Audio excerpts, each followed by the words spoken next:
Good evening, ladies and gentlemen, and welcome to tonight's game. Before the actions begin, CWCHS would like to recognize this year's senior fall athletes and their parents. We will start with Mr. Dixon's cross-country team. Gabby Conover is the daughter of Daryl and Cassidy Conover. Gabby has ran cross-country for 4 years. Her favorite thing is the long runs because they are super peaceful and fun. Gabby's advice to underclassmen is keep running over weekends. Yes, I know it stinks, but it changes how you feel. Her fun fact is that Dixon's middle name is Kyle. Gabby's plans for the future are to attend USI and study elementary education.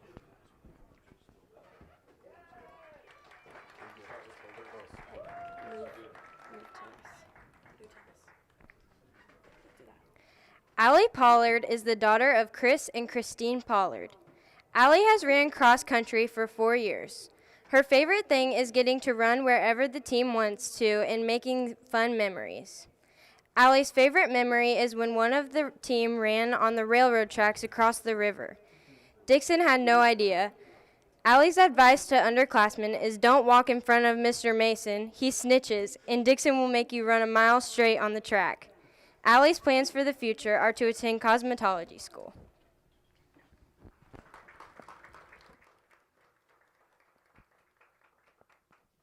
Next is the golf team coached by Mr. Jeremy Jordan and Mrs. Carlin Smock. Abe Girton is the son of Josh and Monica Girton. Abe has been playing golf for 4 years. Abe's favorite memory was when he and Jax almost got in a fight with the Harrisburg kids on number 6 green.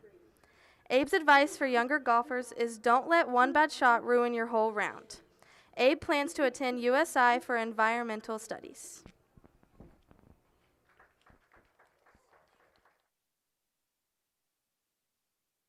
Jax Jordan is the son of Jeremy and Sasha Jordan. Jax has been playing golf for 4 years. Jax's favorite memory is when the team beat Mount Carmel on their senior night last year. His advice for the younger players is don't drink pre-workout on the bus because of match. Jax plans to attend a 4-year university after graduation.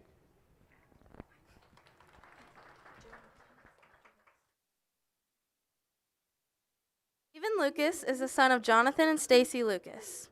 Javen has been playing golf for 1 year. Javen's favorite part of the sport is when he can hit the ball straight. Javen's advice for younger players is take gimmies. Javen plans to attend USI to study pre-physical therapy.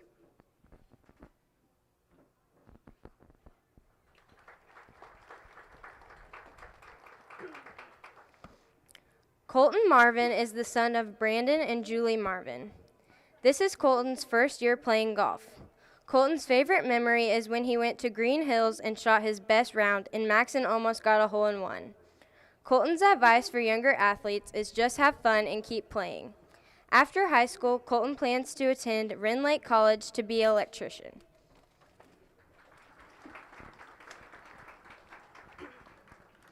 Merrick Milhorn is the son of Chris and Heather Milhorn. Merrick has been playing golf for 6 months. Merrick's favorite thing about golf is playing with his buddies. His advice for younger players is start playing earlier. After graduation, Merrick plans to attend college to study health science.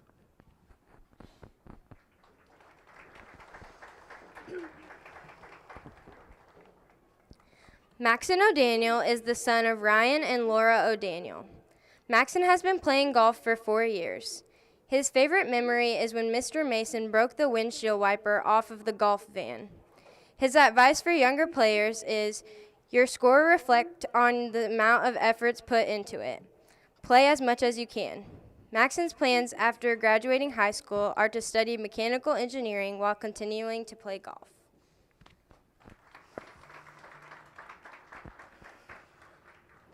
Hayden Sauls is the son of Ricky and Trina Sauls. Hayden has been playing golf for 6 years. His favorite memory is when he accidentally dented Merrick's and his dad's trucks during a match. Hayden's advice for younger players is do not take this sport seriously or you will want to quit. Hayden's plans after high school are to attend college to study criminal justice.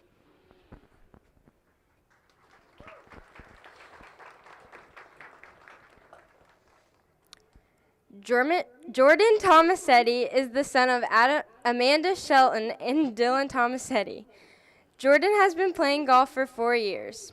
Jordan's favorite memory is when he was riding back on the bus with Gabe and Jax. Jordan's advice for younger players is be patient and don't let one bad hole ruin the rest of your round. Just ask Caden Holloman. Jordan picked up golf going into his freshman year and shot an 80 on 9 holes. But now he shoots 45 to 47 for most rounds. Jordan is currently undecided on his plans after high school.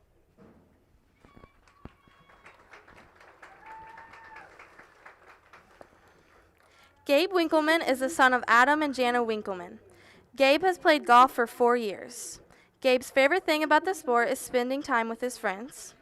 Gabe's advice for younger players is to just keep swinging, it might get better. Gabe would like to thank Andy G. and John Rice for all of the help over the years with his golf game. Gabe plans to attend welding school after graduation.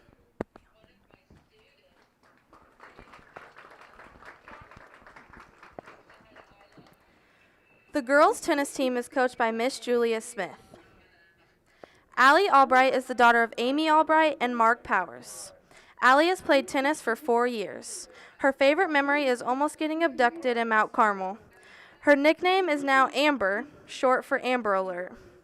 Allie's advice to underclassmen is that it is never too late to lock in.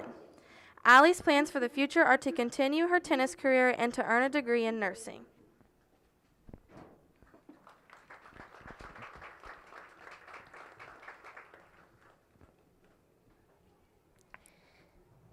Natalie Gomat is the daughter of John and Laura Gomat. Natalie has played tennis for 4 years. Natalie's favorite thing about tennis is winning doubles matches with Allie, her best friend. She also enjoys forcing the freshmen to be her friends.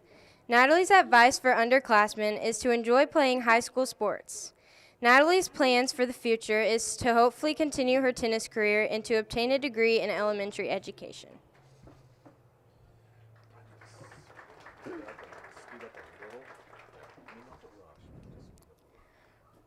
From the cheerleading squad coached by Miss Whitney Barbary, we have the following seniors.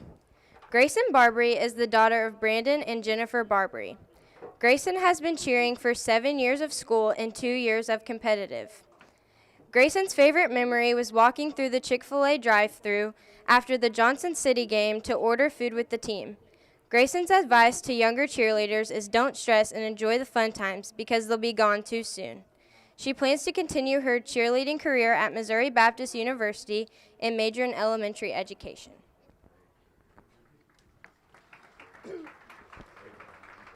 Ellie King is the daughter of Bart and Megan King. Ellie has cheered for 6 years and cheered competitively for 1 year. This is also Ellie's first year of cross country. Her favorite cross country memory is spending time with her teammates and Coach Dixon. Ellie's favorite memory from cheer is when the team went to Chick-fil-A after the Johnson City football game. Ellie says it was so much fun and there was so much laughter. Her advice for younger athletes is to work really hard to be your best, but don't forget to have fun and find joy in all things you do. Ellie plans to go to a 4-year university to become a registered nurse and then to become a nurse practitioner. Michaela Siebers is the daughter of Chris and Miranda Siebers. Michaela has been cheering for 4 years and has cheered competitively for 1 year. Michaela's favorite memory from cheer is when after a cheer competition, they were laughing so loud in the car that some lady thought they were screaming for help and tried to call the cops. Michaela is also a part of the cross-country team, and this is her first year running. Her favorite memory is when they surprised Coach Dixon for his birthday. Her advice for younger athletes is to get involved and try everything because you never know what you're going to like until you try it. Michaela plans to go to SIC and pursue nursing and then transfer to a university.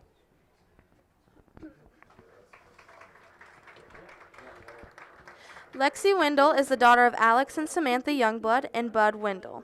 This is Lexi's first year cheering, and she has cheered competitively for 7 years.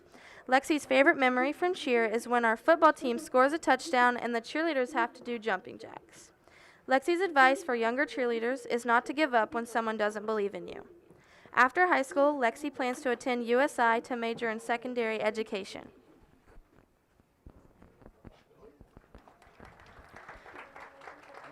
For the 2025 CWC football team, coached by Mr. Clinton Wolf and crew, we have the following seniors. Madden Anderson is the son of Sherry and the late Dan Anderson. Madden has played football for 10 years. His favorite memory was throwing a touchdown pass to Cade Stockton against Johnson City. If he could give any advice to younger players, it would be, listen to your coach and things will work out. After high school, Madden plans to attend USI to study business finance. Nolan Odd is the son of Brandon and Jessica Odd. Nolan has played football for 6 years. His favorite memory was getting to go to lineman camp and the camp we went to this year. If he could give any advice for younger players, it would be always play to the whistle and never take a play off. After high school, Nolan plans to go to the United States Marine Corps.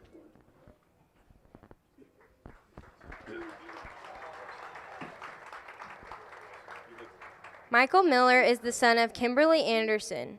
Michael has played football for 6 years. His favorite memory of many years he has played is listening to the smart remarks and jokes Clinton Wolf would make. His advice for younger players is don't be arrogant because you were good in junior pro. High school is a whole different level. After high school, Michael plans to attend Wren Lake College to study electrical engineering.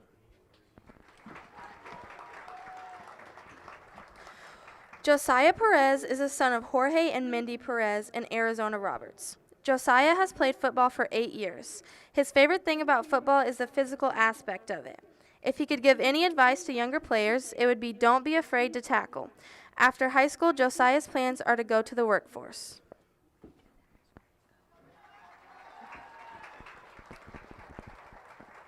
Dakota Southard is the son of Dean and Christy Southard. Dakota has played football for 11 years. His favorite thing about football is getting to have secondary family in his teammates, and coaches.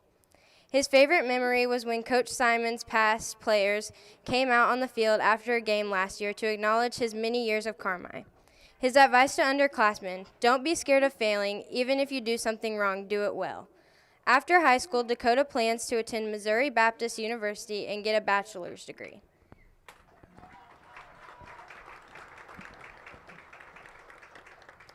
Brody Swanberg is the son of Jerry Swanberg. Brody has played football for 7 years. His favorite memory from football is football camp because of the team bonding. His advice for younger players is to always give it your all because it feels like you just blink, then it's your last game ever. After high school, Brody plans to go to trade school for welding.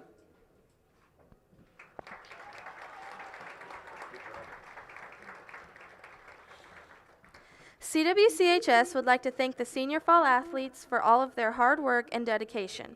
Also, thank you to the families and friends who have supported all of our fall athletes. Let the game begin. Welcome to Pro Rehab Carmi, where our passion is getting you back to life faster. It is our privilege to walk with you every step of the way using evidence-based treatments specifically created just for you. Whether it's sports, general orthopedics, or pelvic floor rehab, you are in the right hands. Your results are worth fighting for, and our team fights for you. Call 384-7872 or visit Pro Rehab on Main in Carmi and get back to life faster. Have those potholes taken their toll on your vehicle? Is your ride a little bumpy or pulling to one side? The good folks at Cherry Street Automotive want to make sure your drive is a pleasant and safe one. The pros will check your wheel alignment, shocks and struts, and hook you up with the perfect set of tires for your car, truck, or SUV. With more than 800 tires in stock, you can count on Cherry Street Automotive for all your tire needs. When quality counts, count on Cherry Street Automotive.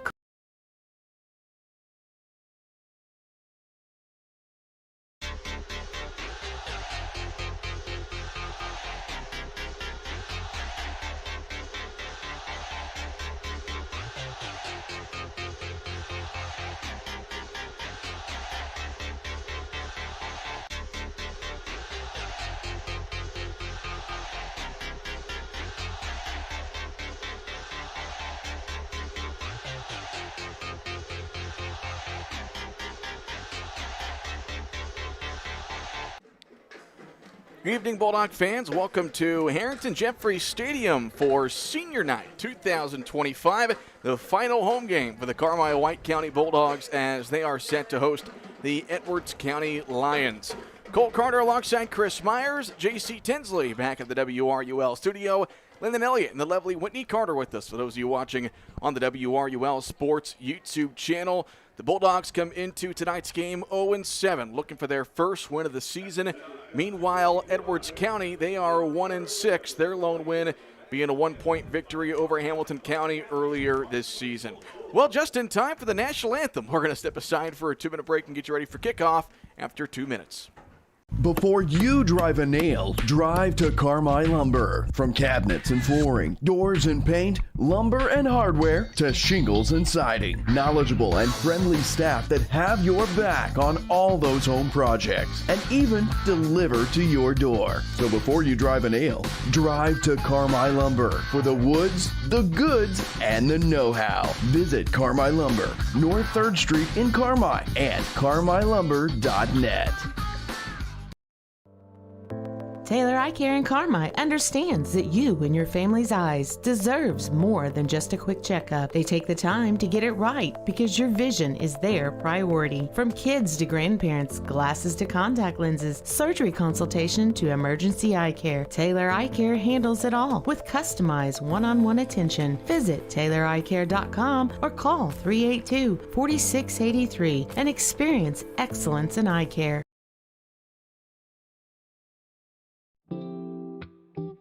Big city services in a small town. That's Butch and Associates CPAs, providing superior client services to folks here at home and across the U.S. Taxes, bookkeeping, accounting, and audit services, plus full service consulting. At Butch and Associates CPAs, it's your journey backed by our commitment. Visit butch.com to learn more or contact us today.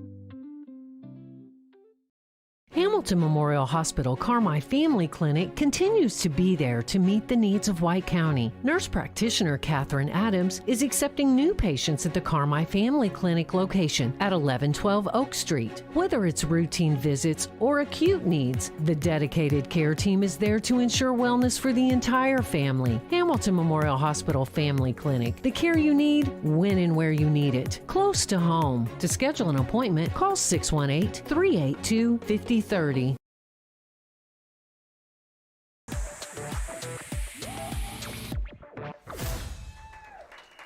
Welcome back to Harrington Jeffrey Stadium, getting set for kickoff between Edwards County and Carmi-White County. Week 8 of the 2025 football season already. Just one more game left for the Bulldogs after tonight. It'll be next Friday at El Dorado. Cole Carter alongside Chris Myers. The pregame show is brought to you by our friends at Taylor Eye Care. Excellence in eye care. Visit TaylorEyeCare.com for more information or to request an appointment. Well, Chris, obviously this year has not gone the way the Bulldogs wanted it to. An 0-7 start. They've been competitive at times this year. Had a couple of games they let slip away. Had a chance to beat a couple of teams late in ball games. But, you know, regardless, you're facing a team that's kind of had the same luck. Edwards County only one win on the year. And this is a battle of who doesn't want to be at the bottom of the BDC this year. Pretty much, you know, and for both teams, I mean, in a weird way to look at it, there's a lot of incentive in this game because, you know, the Bulldogs obviously want to get a win, don't want to go 0 for the season. The Lions got the one win, so they'd love to spoil it for the Bulldogs. So, you know, even though, to say the least, the season has not gone the way we wanted, you still have those seniors out there, the ones that are still healthy, playing their last home game tonight. So it definitely means something to them. So, you know, looking at the schedule earlier in the year, this is an Edwards County team. Although they have one win, there's a couple games there that are very interesting. They played Fairfield to a 5-point game. Yep. Lost that one 38-33. Got a win over Hamilton County, a team that we had a lead on but ended up beating us by 2 scores.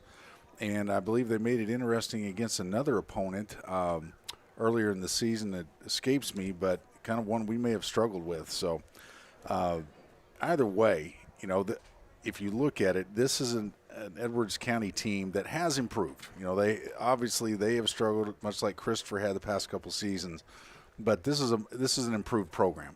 This is just not a show up and expect to win here, especially in our situation this year. You know, with that said, but much improved team. They do have some athletes, got an athletic quarterback in Jax Duncan, some good receivers. They will spread the ball out, move it down the field, spread offense, something hadn't always been our forte in defending. So, this is a team that's going to present some trouble tonight in the forms of what they do offensively. So definitely going to be a challenge. They run a lot of option. That means assignment football.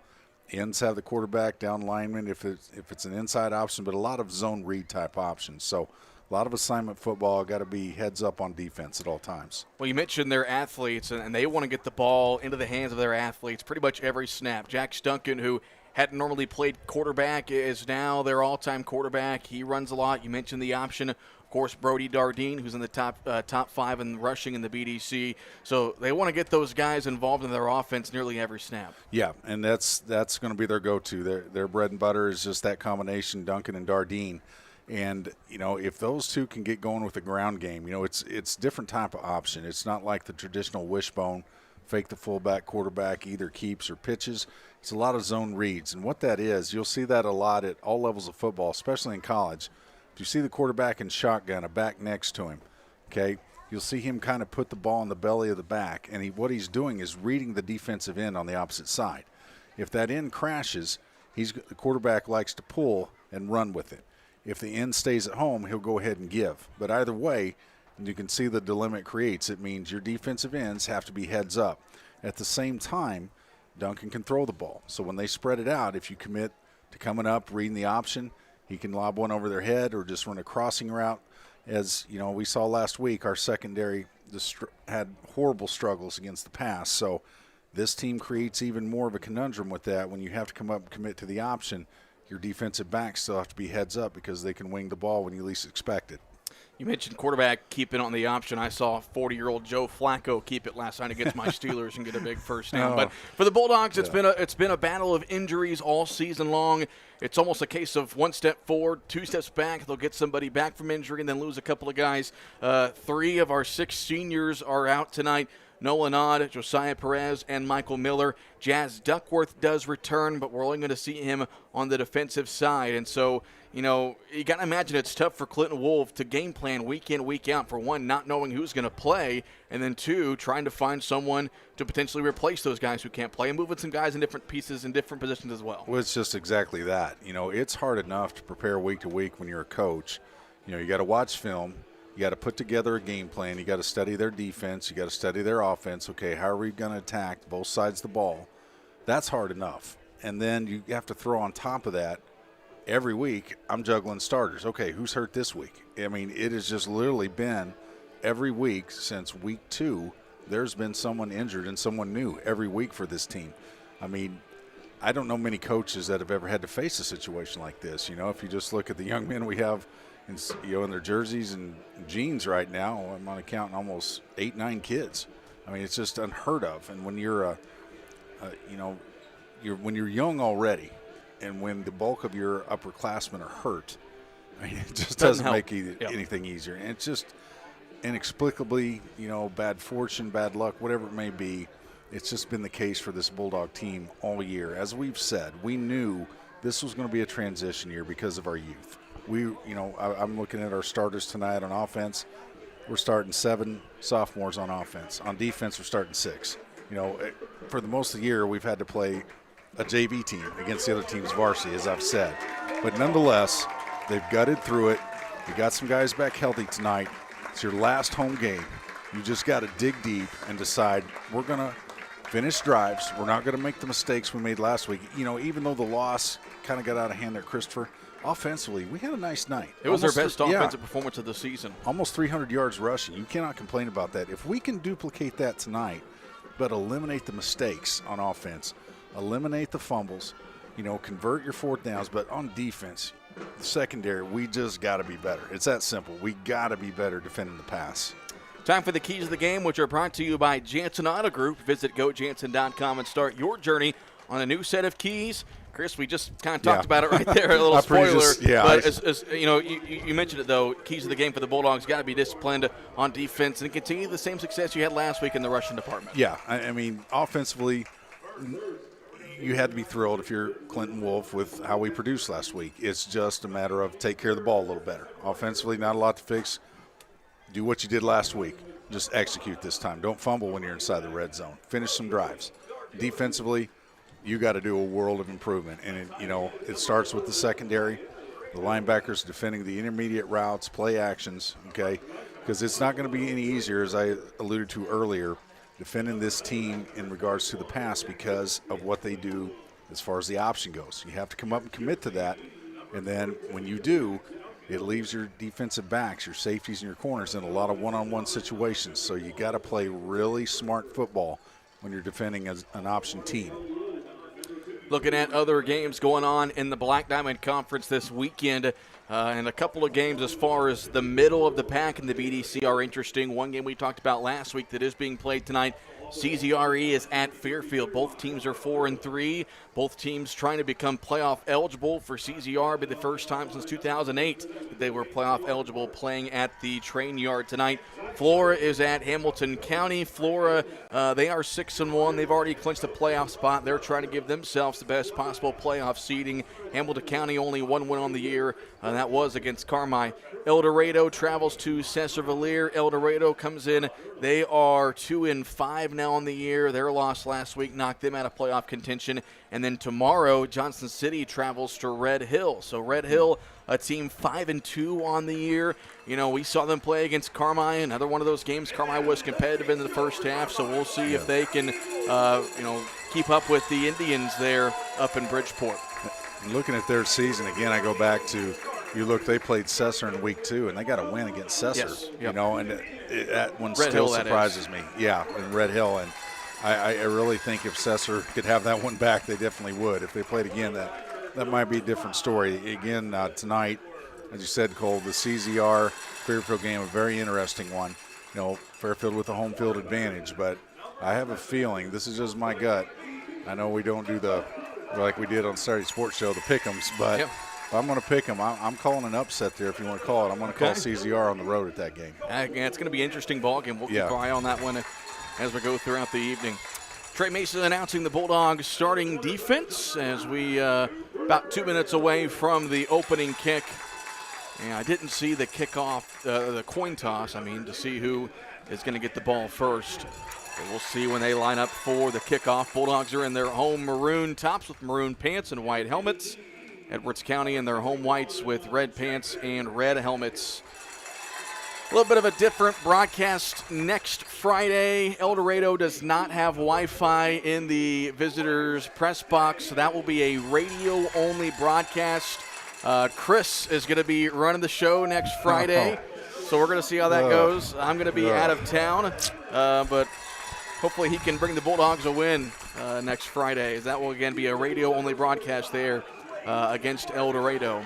Well, you just saw the looks I got from everybody else in the booth. So Chris is running things. You heard that right, ladies and gentlemen, and I apologize to each and every listener ahead of time for that. Just bear with me.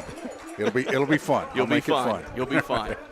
So this will be our final football video broadcast of the year. Still got some volleyball matches to stream, including what should be a fun one next Thursday. Really, the Black Diamond Conference Championship.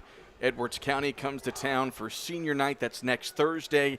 And then they begin postseason play a week from this coming Tuesday. So stay tuned to the WRUL Sports Facebook page as far as all the postseason updates and schedule announcements for the Lady Bulldogs as they get prepared for postseason play. They had a big three-set win over Fairfield last night on the road to clinch at least a share of the BDC title.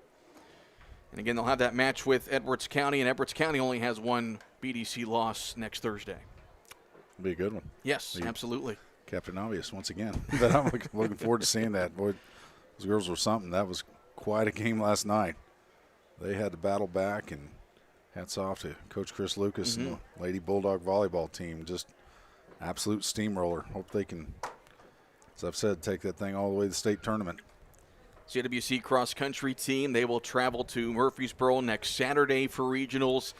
The girls tennis team went to Carbondale earlier today for sectionals. Haven't heard any updates on how they did, so as soon as I hear something, we will share that across the air. Golf team had their season come to an end last week, and so Next thing you know, Chris, we're going to start basketball and wrestling practice here in a couple of weeks, as crazy as that may seem. It just doesn't seem right. Yep. It just does not seem right. We're this late in the fall. It's just, again, been such a strange season schedule-wise, but, we're our last home game, and next week's it for football. I do miss going to the postseason, but again, we knew this year was going to be a stepping stone, and the Bulldogs have battled injuries, and there's been games where they just haven't got any bounces to go their way. And, I think if they stay healthy and a couple of those games go, one play here, one play there, that Florida game sticks out, just things like that. It could have been a different season, but you still got 2 games left to give it all you got. Absolutely. Bulldogs will kick off to start the game. They're going left to right here in the first quarter. Madden Anderson, a pooch kick here on the near sideline. And returning it for the Lions is going to be number 30. That is Blake Landingham. And he will take it across the 40-yard line to the 41. I call it the 44. So good starting field position there for the Lions, 1st and 10. As has been our game plan all season, not kicking deep. Just making the other team, making the receiving team either take it at the 35 or just get what they can if they field the kick. So see how the Lions come out. And the big thing that Clinton Wolf prefaced this week was the quarterback option.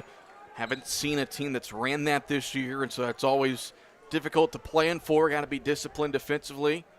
So 1st and 10 for the Lions at their own 44-yard line. Jax Duncan is the quarterback, and he's under center, and he's going to give it off to the fullback up the middle, and nowhere to go that time for Dylan Prather. He's tackled for no gain. Nice job. That was just kind of a more pure option look out of the I formation. Duncan giving it to the fullback, and the D-line did their assignment. You always tell your down lineman you have the fullback, your defensive end takes the quarterback, your corner takes the pitch man. So nice job by the D-line there. See number 1 here on the near side defensive end. That's Jazz Duckworth. He's playing his first game since week 4, just playing defense tonight. Going to try to limit his time on the field, work him back after missing a few weeks with an ankle injury, but good to see him back out there. Sure is. 2nd and 10 for Edwards County. We played 45 seconds here in the first quarter. Duncan can hand it off to Brody Dardine off the left side. Dardine brought down for no gain. Kyson Edwards with the aforementioned Duckworth in there for a tackle. 3rd and long coming up for the Lions. Kyson Edwards picking up where he left off last week. That young man had a tremendous game, both sides of the football last week. Great job running the ball, had a couple big sacks from his linebacker position, comes up and reads that straight dive beautifully. And only a sophomore is Edwards. Oh, gosh. He has been, such a vital piece of this defense, leading tackler at the middle linebacker position. So 3rd down and 9 here for Edwards County. They gave Dardine a yard on that play. Duncan under center on 3rd and 9. He's going to go back to pass as he rolls out to his right. He's got pressure from Egan. Egan grabs a hold of his jersey, and Duncan got the ball away. That should be intentional grounding. They didn't call it. Clinton Wolf pleading for a flag. There is no flag.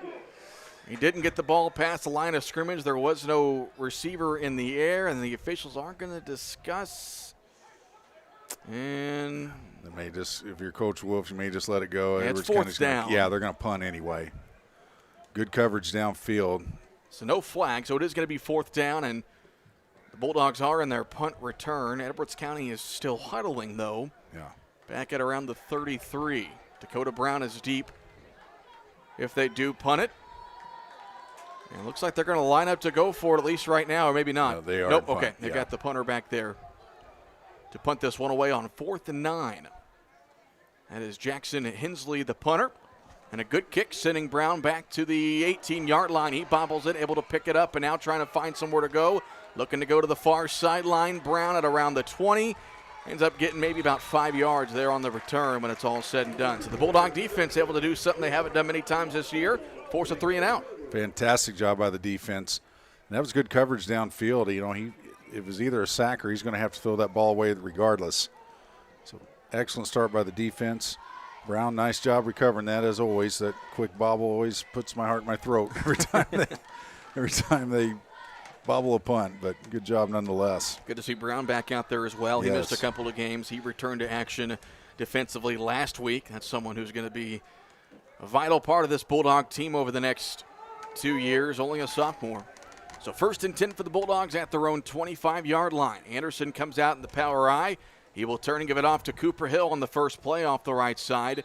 And Hill was able to lunge forward for a gain of about 2 up to the 27-yard line.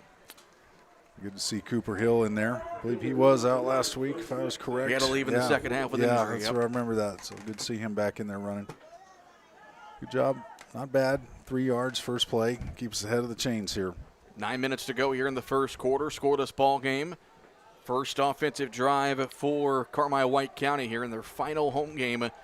Just the third home game. Of course, that first one had to get moved with the issues with the grass here at home. Looks great tonight. 2nd and 7. Anderson under center. He'll take the snap. He'll give it off. This is, I believe that's Cole Evans up the middle. Correct me if I'm wrong. Couldn't see a number there. Yeah, that was Branson Burnett. Branson yes. Burnett, who had another. He also had a good game last week on the ground. He gets up to the 34. It'll be 3rd and 1 for Carmine. Burnett, a very versatile football player. You know, he's played fullback, he's played tight end. You could even play him on the line if you had to. Strong kid, 180 pounds. Nice job on that ISO there. You'll notice Edwards County, similar to Christopher last week, 4 down linemen, 4 linebackers, 2 corners, 1 safety, a 4-4 stack defense. 3rd and 1. Anderson going to toss it here to the near side to Hill. He turns it upfield. He is going to have, it looks like enough for the first down as Duncan brings him down at the 37. That will be a First Bank first down. Just like the Bulldogs, First Bank is making great things happen. Nice run by Hill. Good play on the toss, and for once, something that just we haven't done a lot this season, being able to run to the outside, able to convert it. Even though it was short yardage, that's still a big first down pickup there. First down and 10 for the Bulldogs at their own 37-yard line. 7.5 to go in the first quarter. Anderson gives it off to Edwards here on the near side. Edwards slips on the turf. Yeah, he had some room. The handoff. Yeah, he had some room there too. Evans was his lead blocker there, and Evans was going straight to the safety. So if he could have slipped through there and Evans locks on the safety, we may have had something there, but turf monster got him. So no gain there for Edwards. It'll be 2nd and 10. As we approach the 7-minute mark in a scoreless first quarter. Lions went 3 and out on their first drive. Bulldogs already got 1 first down on their first offensive drive.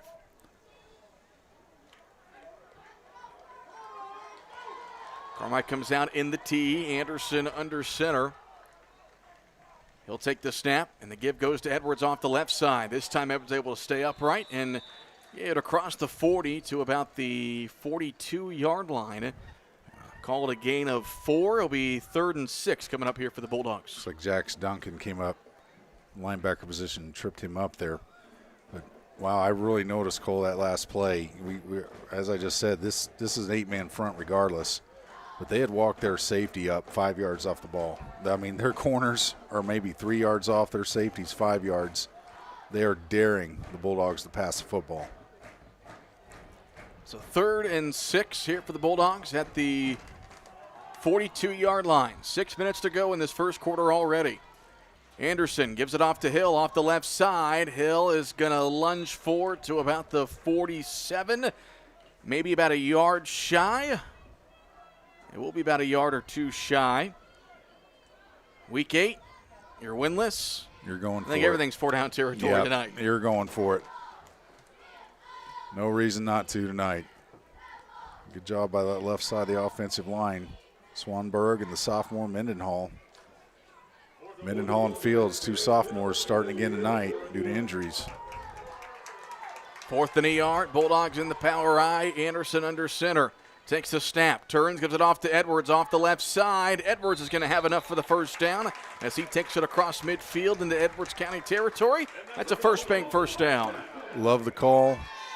Power I left, just run the ISO. Give it to your back, who's just been really on fire these last couple games. As I said, Cole, I love the way Kaizen Edwards runs the football. Reminds me of how Drax Odd a couple years ago. Very, just a tough running style. Not going to kill you, impress you with his speed or run away from you, but he will run over you.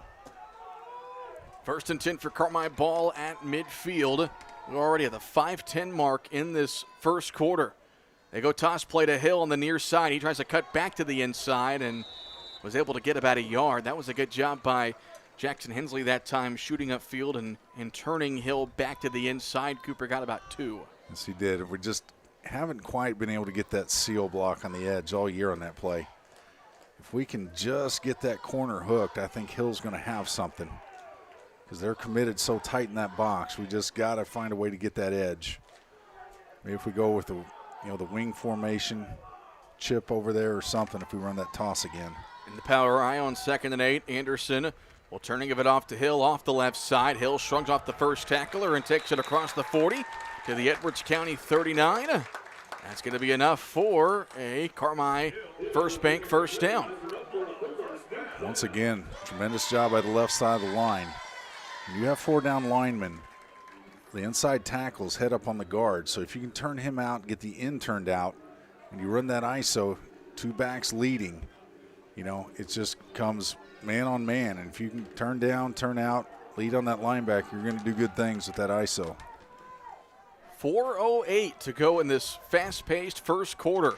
1st and 10, handoff goes to Hill off the left side. Hill puts his head down and gets what he can, and will take it inside the 35.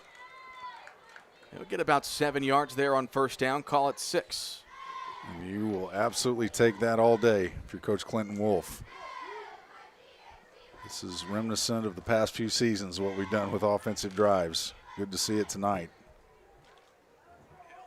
2nd and 4 coming up here for the Bulldogs at the Edwards County 33-yard line. This is their first drive.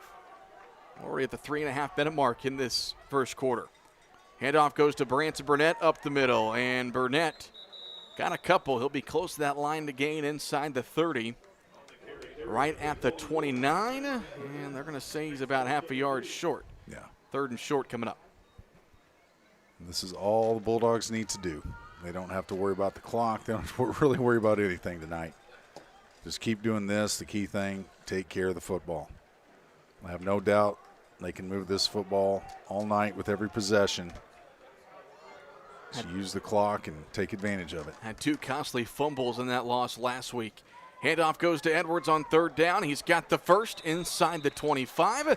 Another First Bank first down. Bulldogs move the chains again. Well, that's all Edwards there. That was a beautiful cut. The inside linebacker came up and thought he had him dead to rights. Edwards, the beautiful juke, we'll call it, juke move. Got that extra yardage for the first down. Normally a power runner, but he showed he can use his feet there. So the Bulldogs getting near the red zone. They have it 1st and 10 at the Edwards County 24. 2.5 to go in this scoreless first quarter. And Russ Gerlach is going to take a timeout. This is our first clock stoppage since that punt about, 6 minutes ago or so. So scoreless ball game, 2:23 to go in the first quarter. This timeout is brought to you by Pro Rehab. All the teams take a break to recover. A reminder to count the team at Pro Rehab for your physical and occupational therapy at 1706 West Main in Carmi. Back in 30 seconds. Citizens National Bank of Albion, proud supporter of local athletes and your most trusted financial partner. Setting the standard in banking excellence for more than 80 years. Citizens has the latest financial tools and technologies to help you score big. And a team you can rely on for personal attention and outstanding service. Visit CNB online at cnbalbion.com or your local Crossville location and see what sets them apart. No better banking with Citizens National Bank of Albion. Member FDIC, Equal Housing Lender.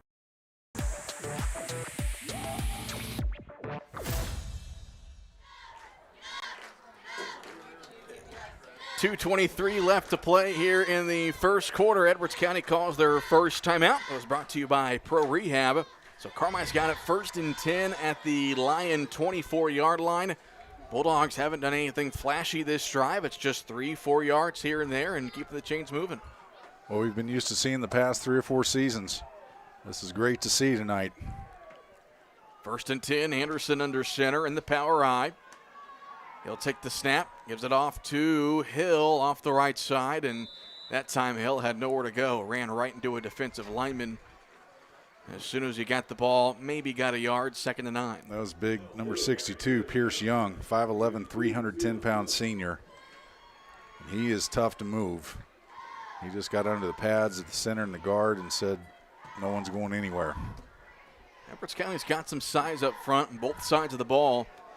You mentioned Young, 5'11", 310. Caden Hart, 6 foot 180.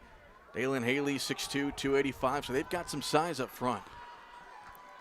2nd and 9 for the Bulldogs. Anderson under center. Inside give goes to Cole Evans. And again, not much room there for Evans. Maybe got about 2 or 3 yards up to the 20-yard line. That was 52, Brandon Edgen.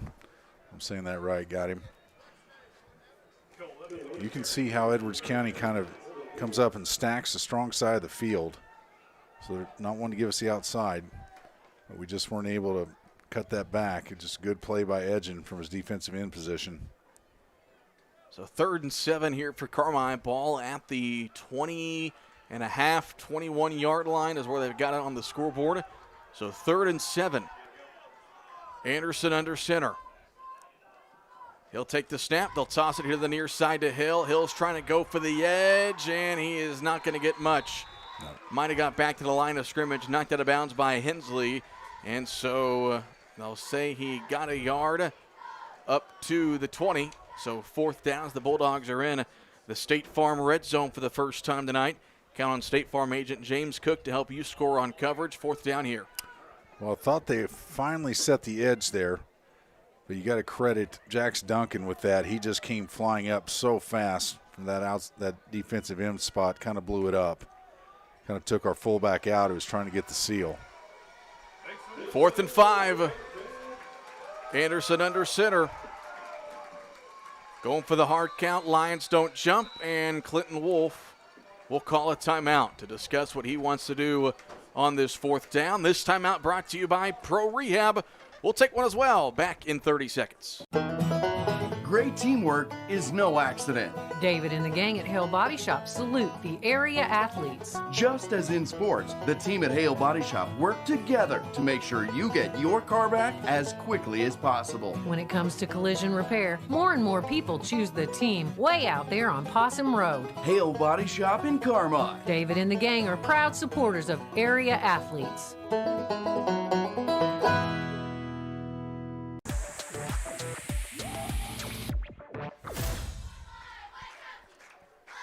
So after a Clinton Wolf timeout, 52 seconds left to play in the first quarter.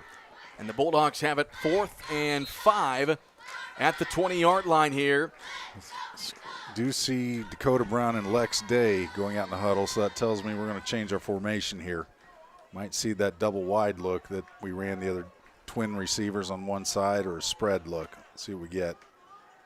They do send Brown out to the left inside the hashes here on 4th and 5. Anderson under center. They'll fake the toss. Madden looks to throw. He's going to throw one down the field. Incomplete. Off the hands of Brown. That was number 30, Landingham, that came in to knock it away. Good play by him. And the Bulldogs turn it over on downs. Perfectly executed. You know, it was there. Had just enough time. Again, credit Madden for standing in there. He was going to take a blindside hit, and he knew it. Put that ball in the money, just couldn't quite convert it.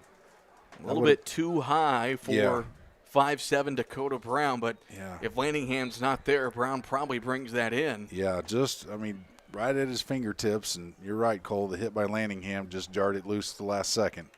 Good play call, timing just off by about a second or so. So a long drive for the Bulldogs ends in a turnover on downs with 44 seconds left in the first quarter. So it's 1st and 10 Lions at their own 20. Duncan, the quarterback, under center. He'll take the snap. Quick throw to the right side. That is incomplete. Intended for Hensley. It'll be 2nd down. Sorry to get ahead of you there, Cole. No. I was couldn't tell if it was maybe a lateral. Hard to tell from up here. I was worried they're going to call it a complete pass, and that's why I said, nope, that's incomplete. That's incomplete. So 2nd and 10 for the Lions at the 20-yard line. 41 seconds left to go in this first quarter. It's been about how we expected. A lot of running clock with two teams that run the football a lot. 2nd down and 10. They send a wide receiver out here to the near side. 2 running backs behind Duncan under center. He'll take the snap. They toss it here to the near side to Dardine. Dardine cuts to the inside, and he's going to take it across the 25 out near the 30. He'll be close to the first down line. Just a good play call there, good execution. Tight end got a good block. Duckworth kind of over pursued there. He's able to turn him out. Able to pull the left guard there, just a quick toss. The spacing was there. 77, their left guard, Caden Hart, got a tremendous block there at the end of that play, leading around there.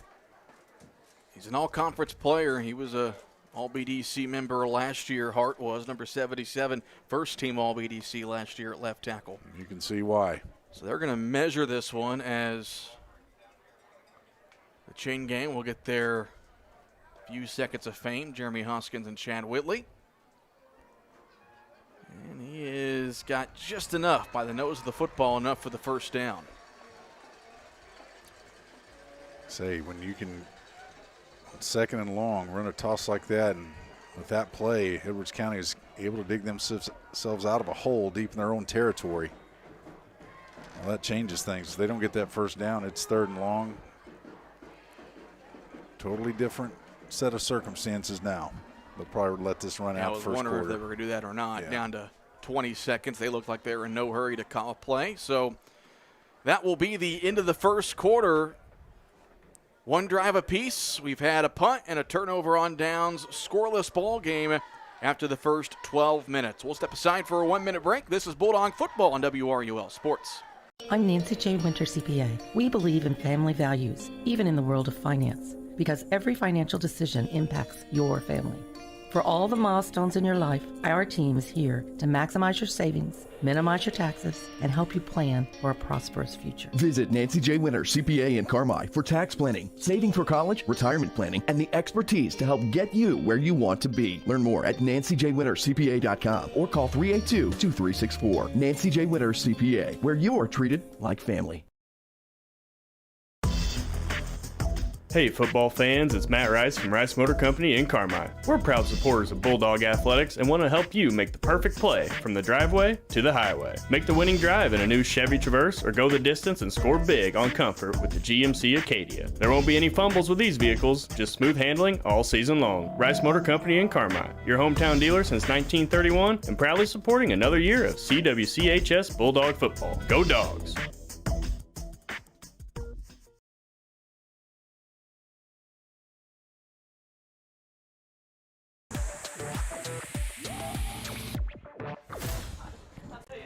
Start of the second quarter, Edwards County has the football in a scoreless ball game. With the ball at the EC 30.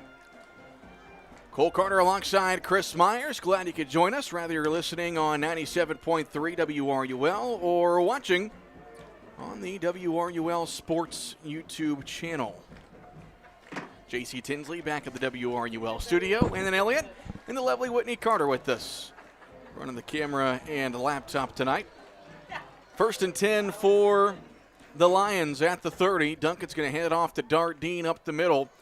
And Dardine is tackled at the 35, and a penalty flag comes in at the tackle. That's our first flag of the night. Yeah. And I always say when they're that late, I always expect a face mask or something. But last week it was holdings that were called really late. Official still conferring. Still have no signal. They're just staring at us. Face mask. It is a face mask. That's what I thought. Face mask against Carmi. Yeah. You know, and you talk about some of these games where Carmi just has had some bad bounces, had some really costly penalties at times this year. I think back to the Red Hill game week 4. First and goal at the 1, down by 8 in the first half. You get a hold, and it backs you up. And, you know, so many times this year you can point to a holding penalty here, you know, a false start, offsides here and there, and that's the difference between winning a couple of games. It is. It's called being disciplined. You know, a lot of the battle of winning a game is being disciplined in regards to penalties, and jumping off sides is just a matter of discipline. The penalty moves the football to midfield, and it's on cue. Right on cue. Blame me for that one, folks. I brought it up. Well, I shouldn't have said jumping off sides, but you can see right there. Yep. And I assure you, as a coach, as a player. You work on that and work on that and work on that. It's the most simplistic part of the game. When you're a defensive lineman, you don't listen to the cadence. You watch the football. It's taught from 5th grade through high school, but it still happens at every level. So 1st and 5 for Edwards County. Handoff goes to Dardine here on the near side, and he's brought down for no gain. Javen Egan, who's rocking the new number 61, as he has had to switch numbers for moving position on the offensive side, now playing the offensive line, makes the tackle there. He's had a solid season, yes, really, the junior. And, he very consistent player. He's an athletic kid. He's strong. He's versatile. I really hope that that's a young man next year as a senior that really kind of elevates his game a little more, because they're going to need him to do that. He's been really solid both sides of the football. So no gain there for Dardine. Makes it 2nd and 5. We've played a little over a minute in the second quarter. We're scoreless. Under center is Duncan. Bulldogs move, and then they do throw the flag. That was Layden Vargas that moved here on the near side. Thought maybe he didn't cross the ball, but a late flag will say he did, and that will be enough for a Lion first down. So, hadn't even had to snap the ball and gets a first down. 2 plays. And this has just kind of been the Jekyll and Hyde story of the Bulldogs all year, Cole. We touched on. Moved the ball well, had that quick 3-and-out first series, and now we've handed Edwards County 15 yards in penalties. So 1st and 10 for the Lions as they're moving it on their second drive, which started way back at their own 20. Now all the way to the Bulldog 40 on 1st and 10. Duncan under center. He'll take the snap. They toss it to Dardine over on the far side, trying to let his blockers set up. Tries to cut back inside. Brought down there by Egan along with Cole Evans. Nice play by both Egan and Evans. Again, big 77 out there leading the way. Caden Hart. That time, Evans, nice to have him back tonight too. That was another young man, I was going to say him along with Kaizen Edwards, their linebacker positions all year. I mean, they've been thrown in the fire, and I think these are 2 young men to keep your eye on next year, the defensive side of the ball especially. Top 2 tacklers for the Bulldogs there, Edwards and Evans. 2nd and 8 here for Edwards County, 9:45 to go in the second quarter. Duncan under center. He'll take the snap and he'll go back to pass. Dumps it off in the flat. Making the catch is Prather, the fullback, and nice pursuit by Kaizen Edwards. Makes the tackle. Prather got about 2 yards up to the 35. He'll be 3rd and call it 5 here for the Lions. Great job there by Edwards in pursuit. That's kind of a route that's not intended to go deep. If the end pursues quickly, if the linebacker comes after Duncan because he's a running threat, he kind of just flips it out there in the flats. Good pursuit by Edwards. And you're definitely 4-down territory, obviously, if you're Edwards County. So, with the football at the Carmi 35, Duncan under center here on 3rd and 5. Takes a snap, and he's going to ride the fullback. Now they run the option off the left side. Pitch to Dardine. He cuts back to the middle, and he's going to have the first down inside the 30. First time we've seen the option from the Lions tonight, and it goes for a first down. You can see what a nice job Duncan did of running that. Fake the fullback. Our defensive end bit. You can see how he went down on the fullback. Good pursuit by the outside linebacker to come up and take Duncan. Then he had the pitch wide open, created the first down. It's almost like those military academy offenses, Chris, when they go under center. You mentioned more of you see that more on the wishbone, but under center and riding that fullback and running the option. You can see the importance of reading your keys. 1st and 10 for the Lions, and Duncan. That should be a false start on Duncan, but no flag is a quarterback sneak. I'm not sure what that was, but he's going to get about 2 yards. But I'm thinking that was a planned sneak, but you can't get a running start when you're in a quarterback sneak. Yeah, you don't see a false start called on a quarterback often, but when you do that little shimmy and shuffle before the ball is snapped, they're going to call that, but not there. That's kind of 2 penalties Duncan's gotten away with in this first half. Yeah, that one was pretty egregious. I mean, that's a false start all day long. And another thing a quarterback can't do if he's calling a cadence, he can't duck his head forward, trying to draw the defense off. 2nd and 8. Duncan under center. They'll take the snap back to pass. Pass. A little pop pass over the middle off the hands of the tight end. That was intended for Wyatt Greathouse, and it's incomplete. It'll be 3rd and 8 here for Edwards County. 7:29 to go in a scoreless second quarter.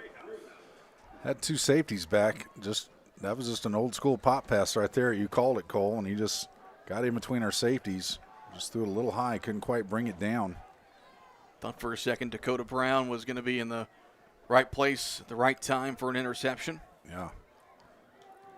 So 3rd and 8 here for Edwards County. Ball at the Carmi 26-yard line. Duncan under center.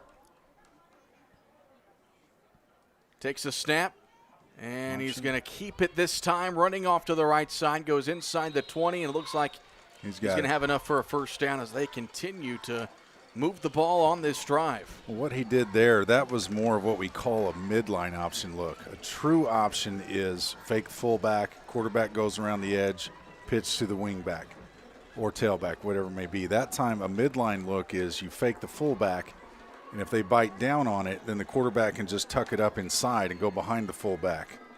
So a little different variation there on that option, but nice job by Duncan. The Lions are in the red zone at the 17-yard line, 1st and 10, under 7 to go in this scoreless second quarter. Second possession here for the Lions. Duncan gives it off to the fullback, Prather that time. He breaks a tackle and takes it inside the 10, down inside the 5. It's going to be 1st and goal for the Lions at about the 4. I thought Prather took off about a second early, I thought he did too. These might be the same officials that ref last night's Steelers-Bengals game. It must be. I'm going to watch his replay. That was definitely a false start, Yeah, he moved a full second before the ball was snapped. That's 2 false starts Lions have gotten away with. But nonetheless, we don't have replay at this level of football. So 1st and goal for the Lions at the 5-yard line. 6:15 to go in the second quarter. They come out in the eye. Duncan is going to keep it, and he scampers into the end zone for the touchdown. Faked the handoff to the fullback and found a crease and scored, and the Lions strike first. Like I say, it's more of a midline look, or it could just be Duncan just being creative. Vargas came up and met the fullback straight in the backfield. Duncan pulled it, and he can't go to sleep. Yeah, Vargas nearly took that handoff, and then Duncan pulled it and just kept kind of it. a heads-up play there for Duncan. Yeah. Tucked it and ran it in. So the Lions, with a pretty good-looking drive, they started that inside their own 20. March all the way down, take up half of the second quarter.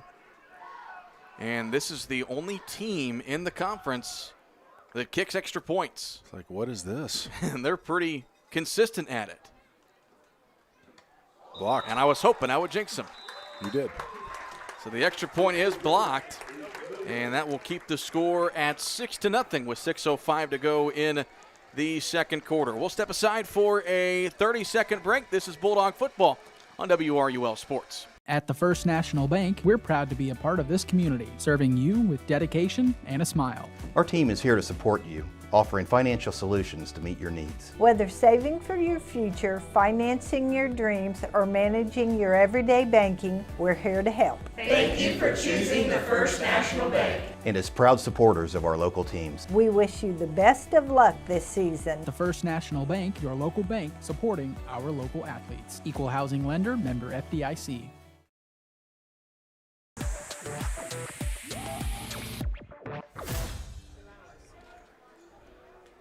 .605 left to go in the second quarter. Edwards County strikes first on a 2-yard touchdown run by Jax Duncan.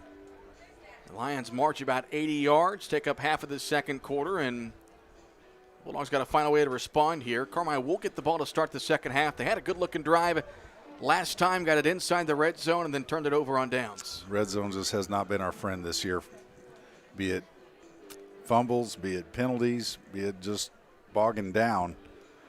But more importantly, Edwards County just leaned on that option there that whole drive. Of course, we didn't help ourselves with all those penalties. But this is an excellent opportunity to get it right back.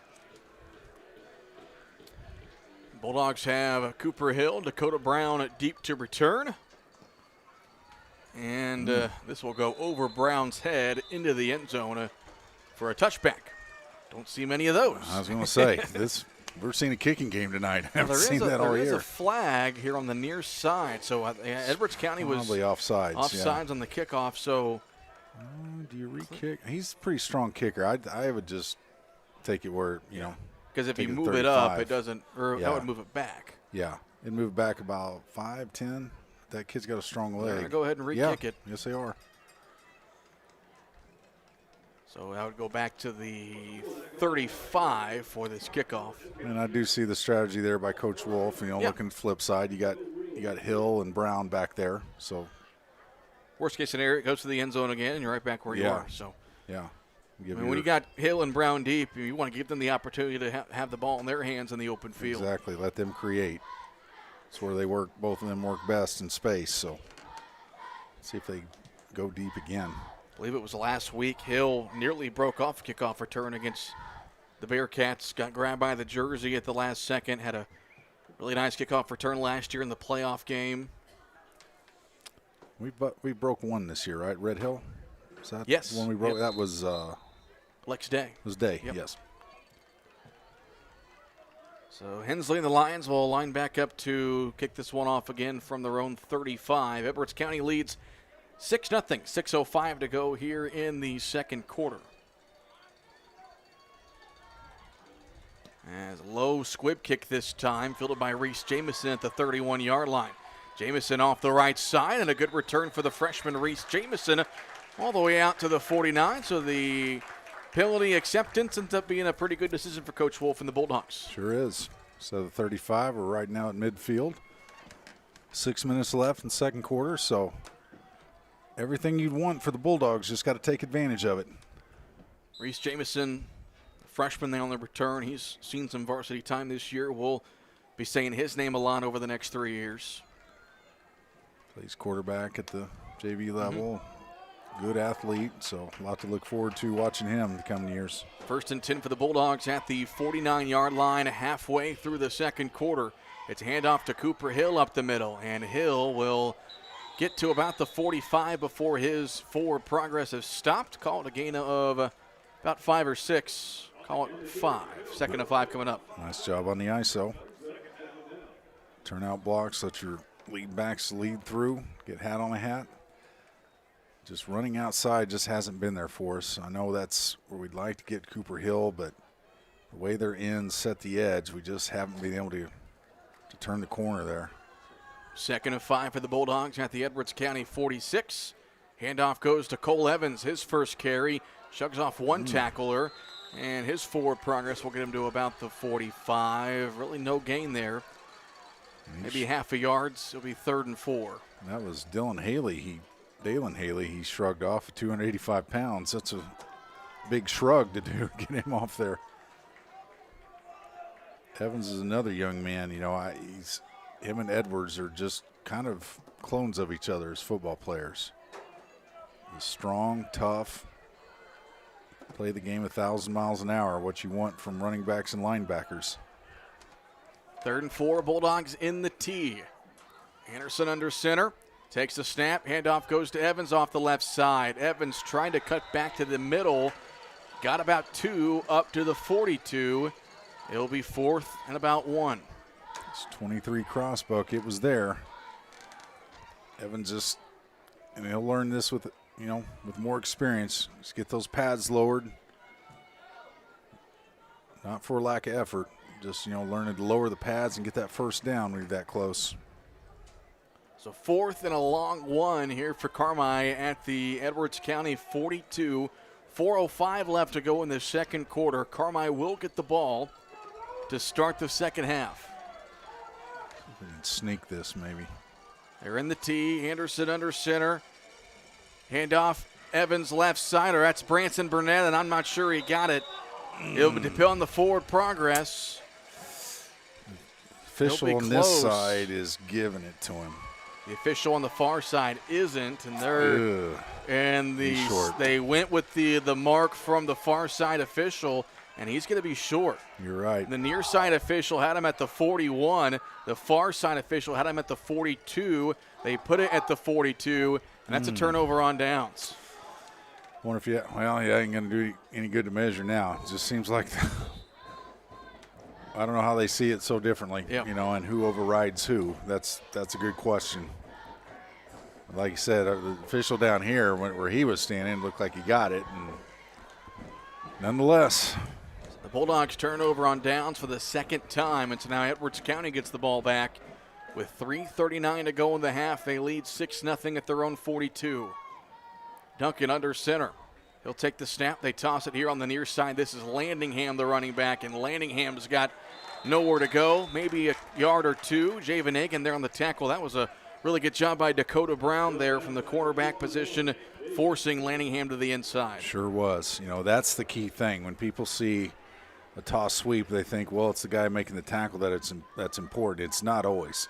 It's who's your outside defender, and are they keeping contained? Are they forcing their blocker to the inside, keeping their outside shoulder free, allowing the defense to flow with them? And you're right, Cole, that was Brown who set the edge there, allowed Agan to come with the backside pursuit.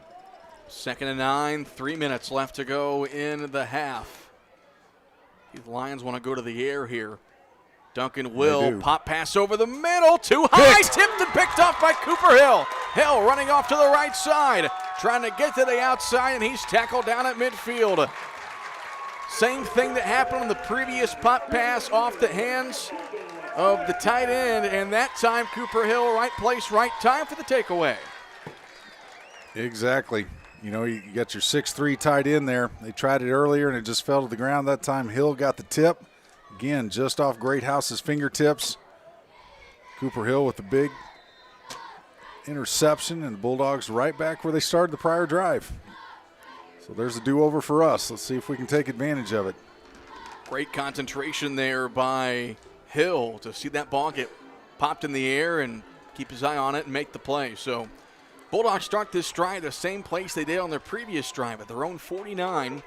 1st and 10 in the power I. They toss it to Hill here on the near side. He's just trying to find somewhere to go and just nowhere. That toss play just has not worked this season. No. It's just, again, the lateral pursuit of these corners, ends for Edwards County is just phenomenal. Fullback, I believe it was Burnett that play, did a good job just getting a hat on Caden Hart because Caden Hart was about to blow that up.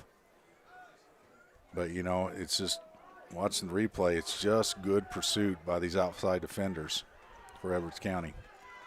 Bulldogs lose a yard, 2nd and 11. And they go back to Hill on the handoff off the right side. Hill takes it across midfield, and then he's hit at the 49. It'll be 3rd down and about 8 here for Carmi. Under 2 minutes left to go in the second quarter. We're just, again, that was a good play by Duncan. Jax Duncan starts at linebacker as well as quarterback. Just did a good job coming up reading that. We're just struggling a little bit getting to the second level, getting our interior linemen get hat on hat with the linebackers at the second level. 3rd and 8. Anderson under center. He'll go back to pass. Pressure off the backside. Madden throws down the field. Dakota Brown slipped and nearly brought it in, but it hits the turf. Incomplete. 4th down. Second time Madden's delivered a nice throw under pressure. If he has one more second, that's a completion. If Brown doesn't slip. I mean, 2 things there. Same thing as last time. Coming off the edge, defensive end untouched. That time it was number 12, Dylan Prather. If Madden has another half second to get that ball out, Cole, I think that's a completion. So 4th and 8. Bulldogs will go for it at the 49-yard line. They've got Brown just off the ball on the far side. They fake the toss. Madden goes back to pass. Throws one down the far sideline. Incomplete. Thought Brown might have been hit a little bit early, knocked away, and the Bulldogs turn it over on downs again. Yeah. They gave him a decent amount of time to throw. Again, Hart brought a little bit of pressure there at the end. Madden did a good job just getting in the area receiver. It was just well defended. And the smart thing Edwards County did there, their defensive backs, what you tell your defensive backs on 4th down You don't go for the pick. You just knock it down. Had they intercepted that ball, they'd have it on about their 30. Yep. Now they got it on the 50. So the Lions again have the football at the 49-yard line. Each team has 2 timeouts. And so Russ Gerlach has some options as far as what he wants to do here. And they're going to go to the shotgun for the first time tonight, fully spread, 2 wide receivers to each side. Look for no huddle here. Duncan in the shotgun. Low snap, looking to throw to his left. Now runs to his left. Southern chasing him, and Duncan will take off, trying to get to the sideline. A flag comes in at the end of the play as Egan tackles him out of bounds, and we'll see what the flag is back at the 45. That was good coverage downfield by our secondary. Allowing our linebackers come up and run support. It's usually a hold when you get in that area call when it's outside. It's going to be a hold against the Lions, and so Carmine will take that. That will back him up to, I believe, the 35, depending on with it being at the flag being at the 45. So this will make it first and about 14 or so.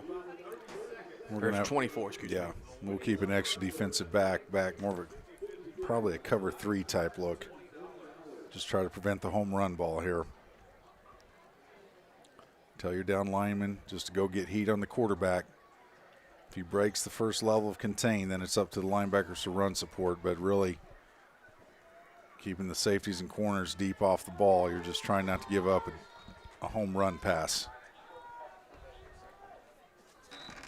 And Edwards County does have 2 timeouts, so they call it 1st and 20. The penalty puts the football back at the 39. And Clinton Wolf's going to have to call a timeout as the Bulldogs with some miscommunication as far as getting lined up in the secondary. So 1:07 left to go in the half. Timeout taken by the Bulldogs, and it's brought to you by Pro Rehab. While the teams take a break to recover, it's a minor to count the team at Pro Rehab for your physical and occupational therapy at 1706 West Main in Carmine. Back in 30 seconds. Roark Transport in Carmine, driving the distance, delivering the difference. Commercial or residential, anhydrous, propane and fuel, rock, dirt, and lime, parking lots and driveways. And farmers can depend on Roark Transport to deliver their lime when and where they need it. Remember, Roark Transport for your next job or your next haul. Fast and dependable, your best move in transportation. Call Roark Transport at 618-265-3665. That's 265-3665.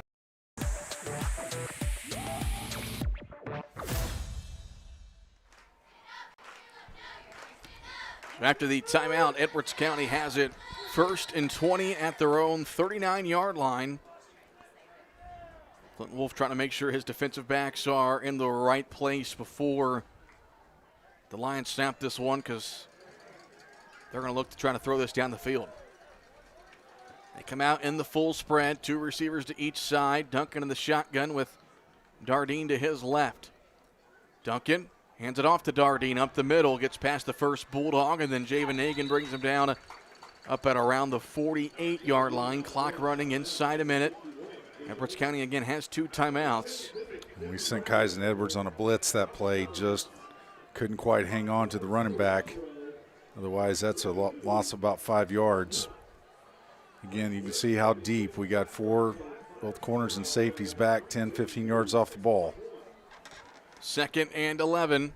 Duncan in the gun. Quick throw to the flat. That's going to be caught. Turning upfield is Hensley, and he is going to be out of bounds. That will stop the clock at about the 43-yard line.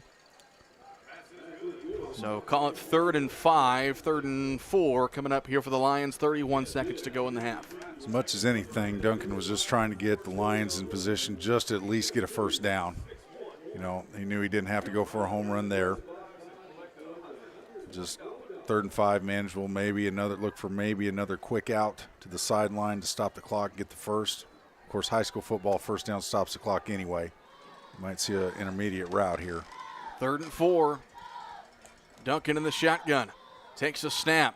Fakes the throw to the left. Now running to his right side. And Dakota Southard is going to bring him down. Southard was held on the play. No flag. Egan also in there to help him on the sack. Clock running under 20 seconds left, and Edwards County might be content with a 6-0 lead. I think they are. Great play by big number 70, the senior. Force 4th down and get this game to halftime. So that will be the final play of the half. Edwards County, nope. Now they're going to call a timeout with 1.9 seconds on the clock. So I would assume that this means they're going to try to throw a Hail Mary here on the final play of the half. I would think so. They don't have time to do with it anything being else. fourth down, you didn't want to call it. I mean, if you're going to run a play, you want to do it with 1 second left. Right. So. See, I had thought they had, 20 seconds or so left? Yeah. I thought they would have just took the quick out, got the first down, even a draw with Duncan. Yeah. Just getting the first down stops the clock. And they had a timeout. I thought they may have done that, then set themselves up to a couple heaves in the end zone. So kind of surprised at that play call, a deep drop back. But I shouldn't say this, but I will. I'm just hoping officials find their whistles after halftime. Some of these calls, I'm just being honest. Yeah. This isn't a false starts. This isn't a regular crew. I've never seen this crew before here in Carmi. But in today's age of IHSA officials, don't have a whole lot to pick from. Yeah, it's a tough job. I will say that. Carmi coaches above us claiming to call a timeout. Bulldogs weren't ready defensively, and so now the Bulldogs will take a timeout. Still 1.9 on the clock. We'll keep it right here before this fourth down play. During halftime, we'll have our regular halftime report, and then at some point during the half, we will turn the mic over to Trey Mason to recognize our band and color guard seniors, a part of senior night here tonight. As before the game, we met all of our fall sport athletes. That's kind of a neat thing, get to honor all the sports, all the kids that are putting in their time and effort into their respective sports this fall, and congratulations to all of them. Yep. No matter how their season's gone, they're out there competing and giving their best and making memories. So here we go, final play of the half. We'll see how far Duncan can throw it. He'll take the snap. He's got pressure. He's going to step up and launch this one to the end zone. Incomplete. And Hensley was there. If he leads Hensley over his left shoulder, that's a touchdown. Hensley just had to turn around for it at the last second. If he leads him with a little better ball there, that's 6 points. So Bulldogs get a break. The first half comes to a close. Edwards County leads it 6-0. It's going to be an extended halftime here for senior night, but we'll go ahead and take a 3-minute break. When we come back, we'll have our halftime report, hopefully have some halftime stats, and meet our band and color guard seniors. This is Bulldog Football on WRUL Sports. Hi Bulldog fans, this is Kyle Hosick, your local country financial representative serving all of White County with offices in Carmi and now Enfield. My business's core values focus on educating our current and future clients on current market trends while operating with the utmost integrity and providing a level of service excellence you won't find anywhere else. I want to wish all the athletes and coaches a safe and winning season. Come see me, Kyle Hosick, at one of our office locations and see why my team is different. Come experience more. Come experience excellence. Family owned and operated for more than 70 years. Rush Appliance and Furniture stands the test of time. We have a large selection of in-stock furniture and appliances for every room in your home, grills and smokers, and an unmatched dedication to superior service. This is Sean Rush inviting you to visit me in Fairfield or my dad Terry in Carmi, where we can help you furnish every room in your house with superb service after the sale.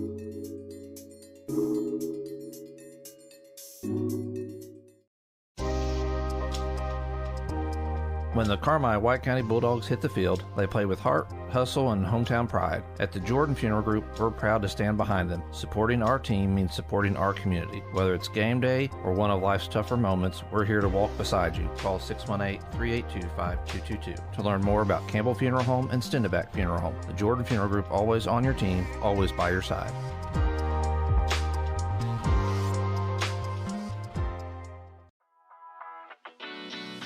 Huck's Market is proud to support Bulldogs athletics for the 2025-26 school year. Head into Huck's to get your essentials, or better yet, use Huck's online ordering in the Huck's Bucks Big Rewards loyalty app to get your favorites delivered. Feed the family with their famous Cluck's fried chicken or delicious Godfather's pizza. And don't forget to wash it down with an ice-cold Big Swig. Huck's, where it's always fresh, fast, and friendly.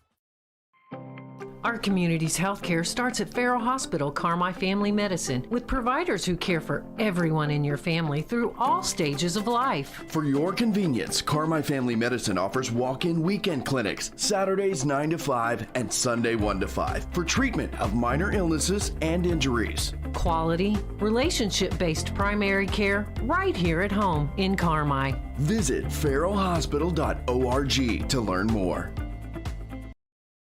The Carmi Kiwanis Club is working hard to make a difference in the community, and it all starts with serving the children of the world. From fundraising efforts with proceeds going directly back into the community, to working hand in hand with the Key Club, schools, and much more. At the Carmi Kiwanis Club, we build, and we'd love to welcome you. We meet every Thursday at noon in the White County Farm Bureau basement. Come visit us for lunch. A great program, and learn more about how Kiwanis helps move our region forward.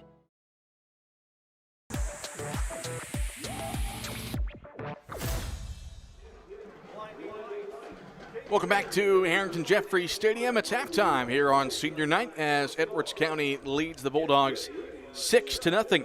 The halftime report is built by Carmi Lumber. Before you drive a nail, drive to Carmi Lumber. Rush Appliance, family owned and operated, fast and friendly service in Carmi and Fairfield. Jordan Funeral Group, serving families throughout White County for generations and a proud supporter of Bulldog athletics. And First Mid Bank and Trust for all your banking needs with local friendly service. Count on First Mid on Main in Carmi. In your halftime score, Edwards County 6, Carmi White County nothing. Chris, Carmi had a couple of good-looking drives, but again, fourth down has not been their friend tonight. A few turnover on downs and has blown some opportunities. Yeah, it's just kind of a little different than last week. One of their drives bogged down to a fumble, but you just got to credit Edwards County. We got inside about the 10-yard line, and third down and long, and then fourth down long, we just could not move the football. Defensively, we've handed them some gifts, with jumping off sides, a face mask, but credit the defense for getting a big turnover. Cooper Hill getting a pick on a deflection there. We just haven't been able to capitalize. And you credit the Edwards County defense for a lot of it. A couple of those throws, one of them that Madden had Brown open. If he just had about another half second to throw that ball, that's probably a completion and a first down, and our drive's still going. But again, back pressure off the edge, backside, no one picking it up. That's just good defense and just that not executed by our offense. So we get the ball to start the second half. We just got to learn how to finish some things. And if we can get to the outside some, whether that comes in that formation where Brown's kind of split outside a little bit and maybe bring him down to a crackback block and get to the outside that way somehow. But really, we just got to stay consistent in the run game, but we got to start converting these 3rd and 4, 3rd and 5, these mid-range downs. We got to be better at moving the football there because, Edwards County, they're not hiding anything. They got 8 men in the box. Their corners are walked up as tight as defensive ends. Sometimes they're bringing their safeties, 4 or 5 yards off the ball. So they know it's no secret what we're doing. So we're just going to have to find a way to mix something up. Maybe if we go back to a screen pass, take advantage of how aggressive they're being on defense, just something to keep them honest. But that's got to be the big thing for our offense. Convert on the 3rd and mid-range downs, 3rd and 5, 4th and short. Halftime stats courtesy of Toby Brown and his crew for Edwards County in the rushing department. Brody Dardine, 7 carries, 35 yards. Dylan Prather, 2 carries for 13 yards. Jax Duncan, 3 carries for 15 yards and a touchdown. Blake Lanningham, 1 carry for 1 yard. Through the air, Duncan was 2 for 7 through the air for 9 yards there in the first half. For Carmi White County, they were led in rushing by Cooper Hill, who had 11 carries for 37 yards. Kyson Edwards had 4 carries for 12 yards. Branson Burnett 3 for 11. And Cole Evans 3 for 6 yards. Madden Anderson 0 for 3 through the air. Tackles for Carmi-White County. Jazz Duckworth with 1. Cole Evans with 1. Javen Hagan with 5. Lex Day with 2, as well as Dakota Southard with 2. 1 for Branson Burnett, 1 for Layden Vargas, and 2 for Kyson Edwards. Get your halftime score. Edwards County leads the Bulldogs 6-0. As do want to give a quick shout out to the junior high cross country team as they are heading to DuQuoin tomorrow for the state finals. So good luck to the junior high cross country team tomorrow at DuQuoin. Thanks to Matt Gilpin for the shout out there, and also thanks to Matt for not rubbing in the Bengals win last night in my face. Let's try to find some other scores going on in the area. Wow, this is a shocker. Fairfield leading a CZRE at the half, 34-0. Wow. Okay. So much for calling the upset, yeah, Chris. There you go. That's me. That's me. People got to get a good laugh at my predictions here. Let's see, in El Dorado, it is Cesar-Valier leading the Eagles 16-8. Actually, I think that's at Cesar, 16-8. The score, Cesar-Valier leads, and then I don't have a score for Flora at Hamilton County. I'll see if I can find that one as we go throughout the evening. But again, Bulldogs had some good things in that first half, but got to finish drives. That's the whole point. You got to score points and got to convert these 3rd and 4th downs and keep the drive going and get points. Yeah, and if you're going to throw the ball, you got to give Madden a little more time. Twice on when he's dropped back deep, the backside end has come through untouched. A lot of that's, you're hoping he bites on the play action, but a back or someone's got a chip or your backside tackle, depending on their alignment, someone's got to pick that pressure up, give him a little more time to throw, because both the opportunities, one, he had a good look on our first drive when we stalled out. I believe it was Brown. He had just went off his fingertips. That was a good look. He had good time there. But the last couple, again, that one that could have been a first down completion, if he has one more second to throw that thing, that's probably caught.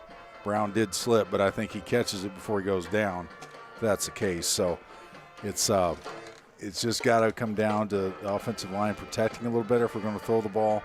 And to me, I would like to see us find a way to get the ball on the edge a little more.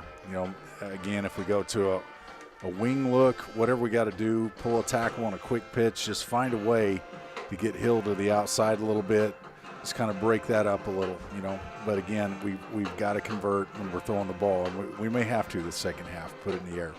I did get a score from Hamilton County thanks to a text message from Jonathan Rush. Flora is leading Hamilton County 25-7. I believe that's halftime. And your halftime score here in Carmi, it's Edwards County 6, the Bulldogs nothing. And I want to keep it here because they are going to recognize the band and color guard seniors once they finish performing. Of course, doing a great job under the direction of Miss Grace Sinclair. And you always talk about the fall sport athletes and their senior night, but anytime in the fall you drive around the school Wednesday, Thursday night, and you see the lights on, you got Miss Sinclair and the band members out there getting ready for the game. So, it means just as much to them as it does anybody else, and want to congratulate them on great careers. Absolutely. They do a great job. They work hard at it. Miss Sinclair does a fantastic job, and definitely congratulations, shout out to all those young people in the band. So as they make their way over here, I'm going to unplug Chris's microphone and plug in Mr. Trey Mason's microphone as we recognize our Carmi-White County Marching Bulldog seniors.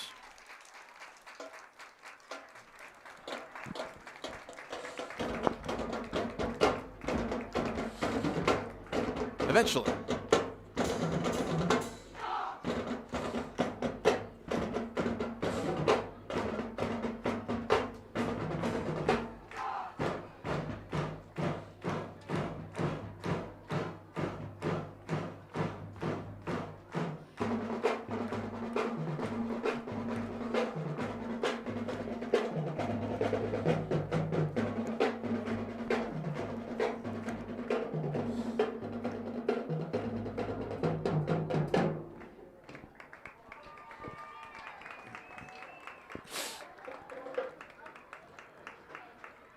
At this time, first, we'd like to recognize the color guard team coached by Cassidy Conover.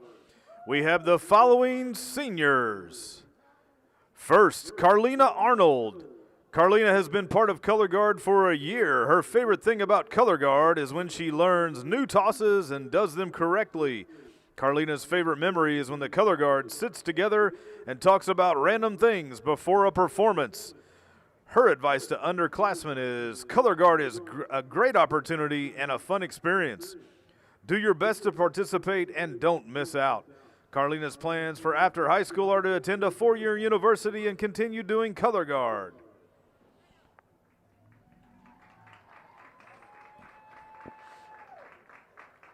Next is Gracie Clodfelter. Gracie is the daughter of Helen Whitney. Gracie has been a part of color guard for 2.5 years. Her favorite thing about color guard is making new friends. Her advice to underclassmen is don't be afraid to try something new. Gracie's plans for after high school are to attend and move to a community college.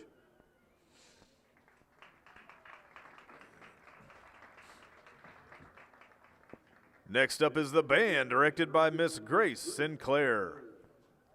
First, Gabby Conover is the daughter of Cassidy and Daryl Conover. Gabby has been in the band for 8 years. Her favorite thing about band is Thursday night practices because they are really good and super productive. Gabby's advice to underclassmen is give the music a chance. There are so many times I don't want to play something because I'm scared of it. Don't be scared of your music. Gabby's plans for the future are to attend USI and study elementary education.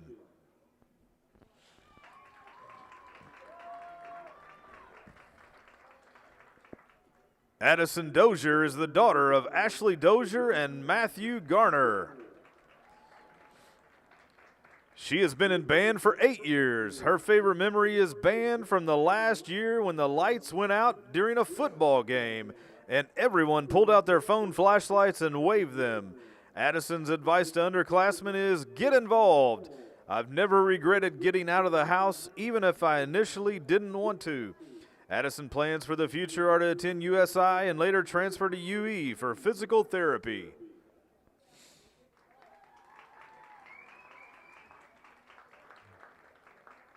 Emily Glazer is the daughter of David and Allison Glazer. She has been in band for 6 years. Her favorite memory in band was Band Olympics during band camp. Emily's advice to underclassmen is to listen and pay attention.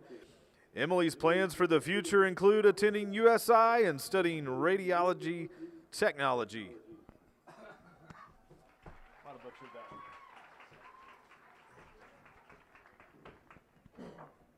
Lincoln Lowry is the son of Philip and Felicia Lowry.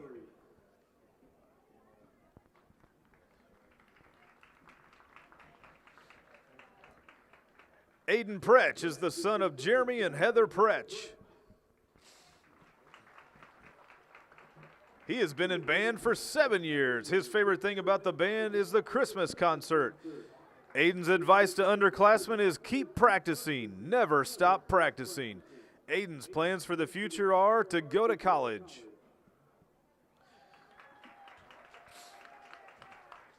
Tori Ryder is the daughter of Nelson and Sarah Ryder. She has been in band for 8 years. Her favorite memory of band is during a homecoming game when she was a freshman attendant and she had heels and a dress on. She got to hold Chloe upside down. Tori's advice to underclassmen, always remember that it's super cool to play an instrument and don't let anyone tell you otherwise. Tori's plans for the future are undecided.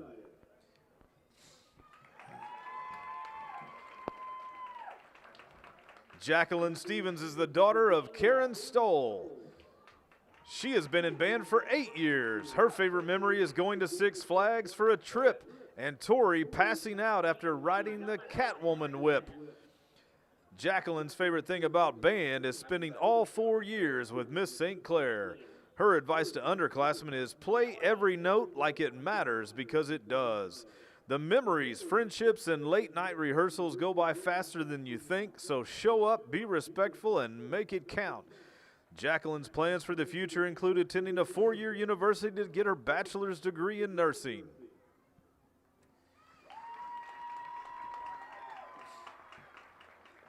Chloe Veach is the daughter of Brittany McGar and Zachary Veach. She has been in band for 8 years. Her favorite thing about band is getting to be friends with people she never would have talked to outside of class. Chloe's advice to underclassmen is stay committed and don't give up when things get hard. Chloe's plans for the future are to leave for basic training for the Air Force in late July.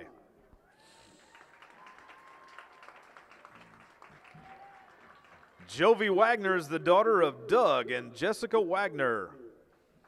She has been in band for 8 years. Jovi's favorite thing about being able to see her closest friends every day. Her favorite memories of band is chatting with Miss St. Clair and her fellow bandmates and band camps. Jovi's advice to underclassmen is get excited for school and all your extracurriculars. You have to want to have a good time. Put yourself out there and work hard. Jovi's plans for the future are to attend a 4-year university and get a degree in communications.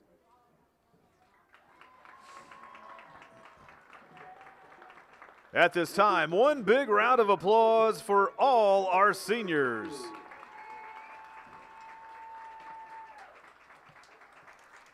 So again, congrats to all the Carmi-White County Band and Color Guard seniors. Special shout out to Chloe and Jovi, fellow employees here at WRUL Sports.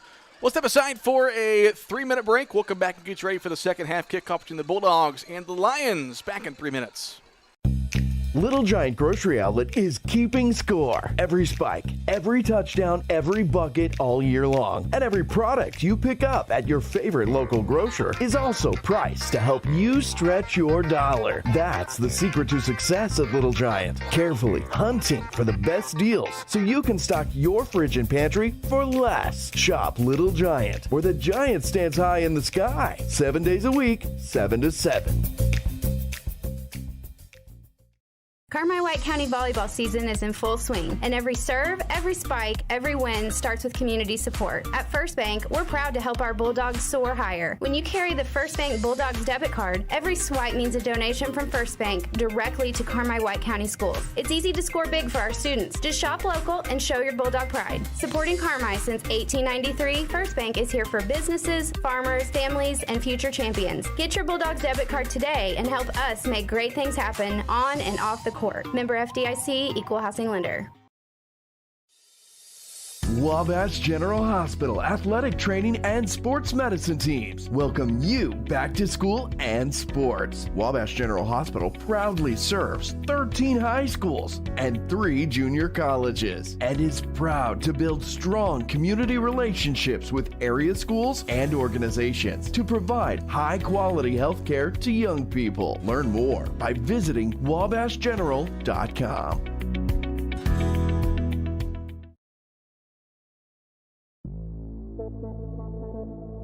Hi, I'm Denton Weiss, inviting you to go to Jansen. Come see us at the dealership just west of town or visit gojansen.com. We've got an incredible selection of new and used vehicles waiting to take you on your next adventure. And a full team of sales consultants and service techs committed to taking care of you. Drop by soon, check us out online at gojansen.com and find out why more folks choose Jansen. Weekdays 8 to 6, Saturdays till 3.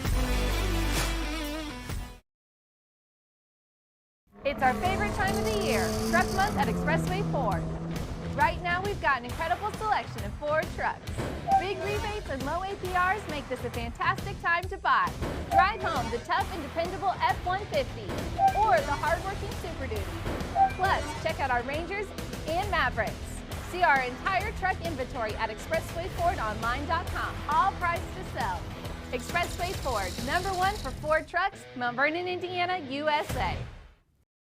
Welcome to Pro Rehab Carmi, where our passion is getting you back to life faster. It is our privilege to walk with you every step of the way using evidence-based treatments specifically created just for you. Whether it's sports, general orthopedics, or pelvic floor rehab, you are in the right hands. Your results are worth fighting for, and our team fights for you. Call 384-7872 or visit Pro Rehab on Main in Carmi and get back to life faster.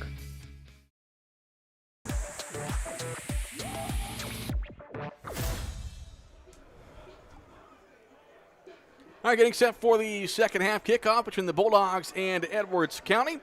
The halftime show has been brought to you by Carmi Lumber. Before you drive a nail, drive to Carmi Lumber. Rush Appliance, family owned and operated, fast and friendly service in Carmi and Fairfield. Jordan Funeral Group, serving families throughout White County for generations and a proud supporter of Bulldog Athletics. And First Mid Bank and Trust for all your banking needs with local, friendly service. Count on First Mid on Main and Carmi. The Bulldogs will get the ball to start the second half. As they've looked good at times offensively, really in that first quarter looked a lot better. That second quarter had a couple of turnover on downs.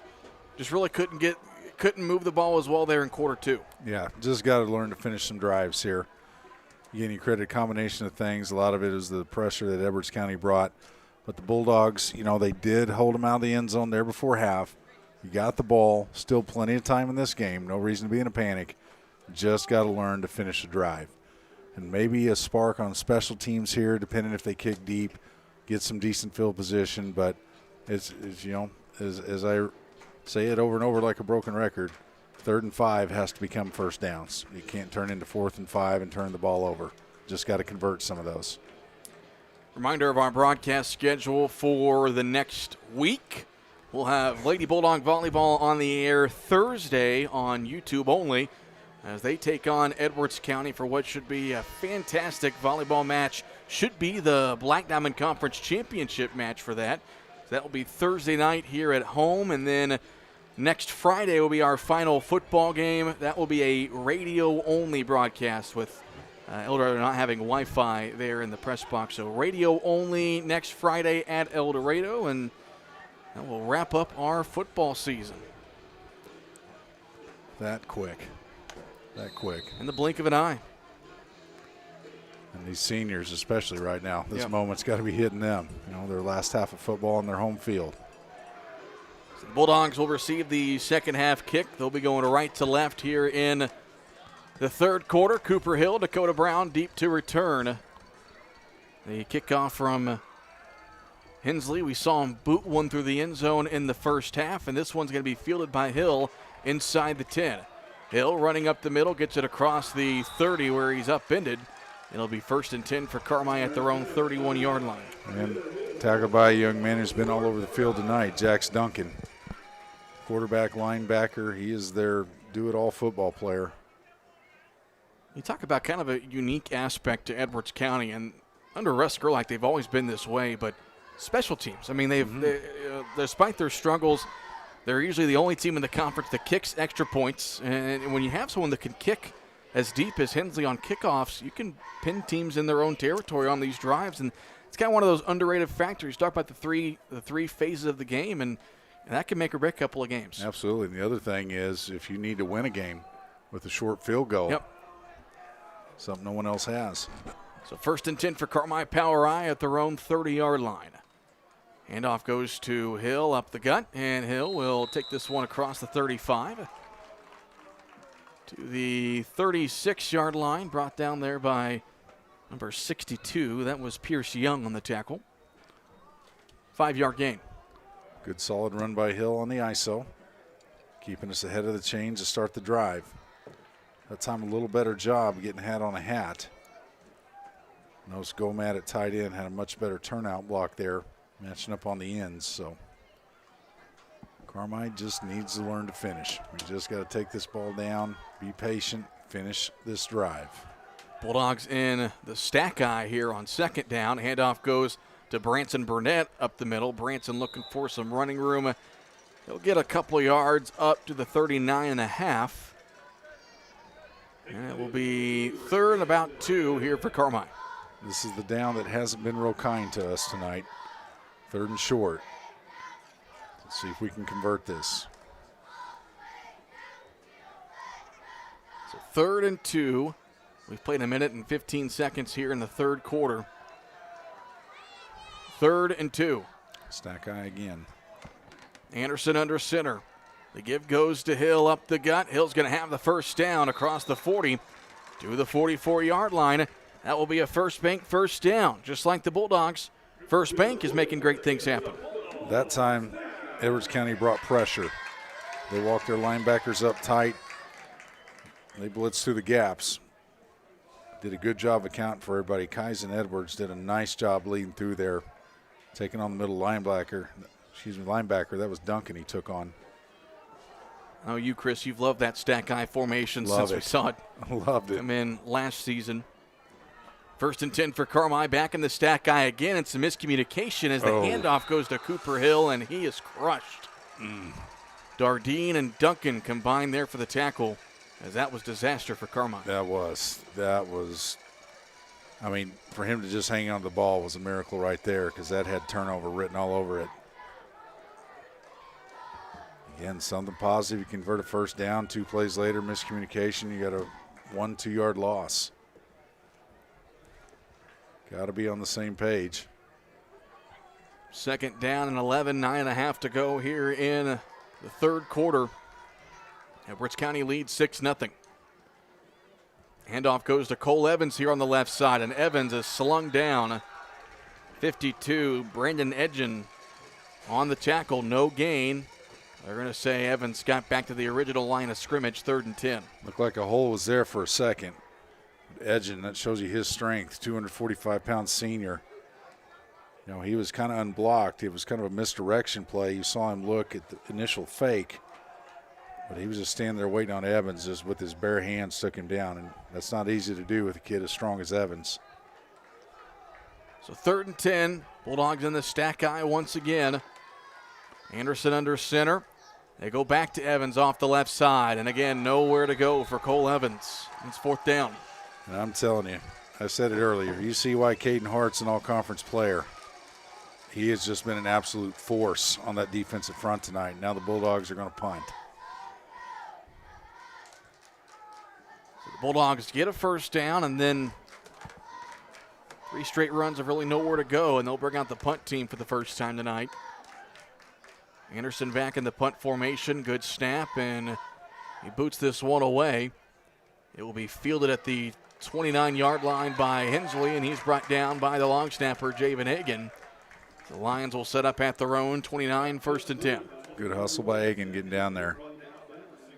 You always tell your long snapper, as soon as you snap, you're the first one down. You just sell out and make the tackle, and he did a good job.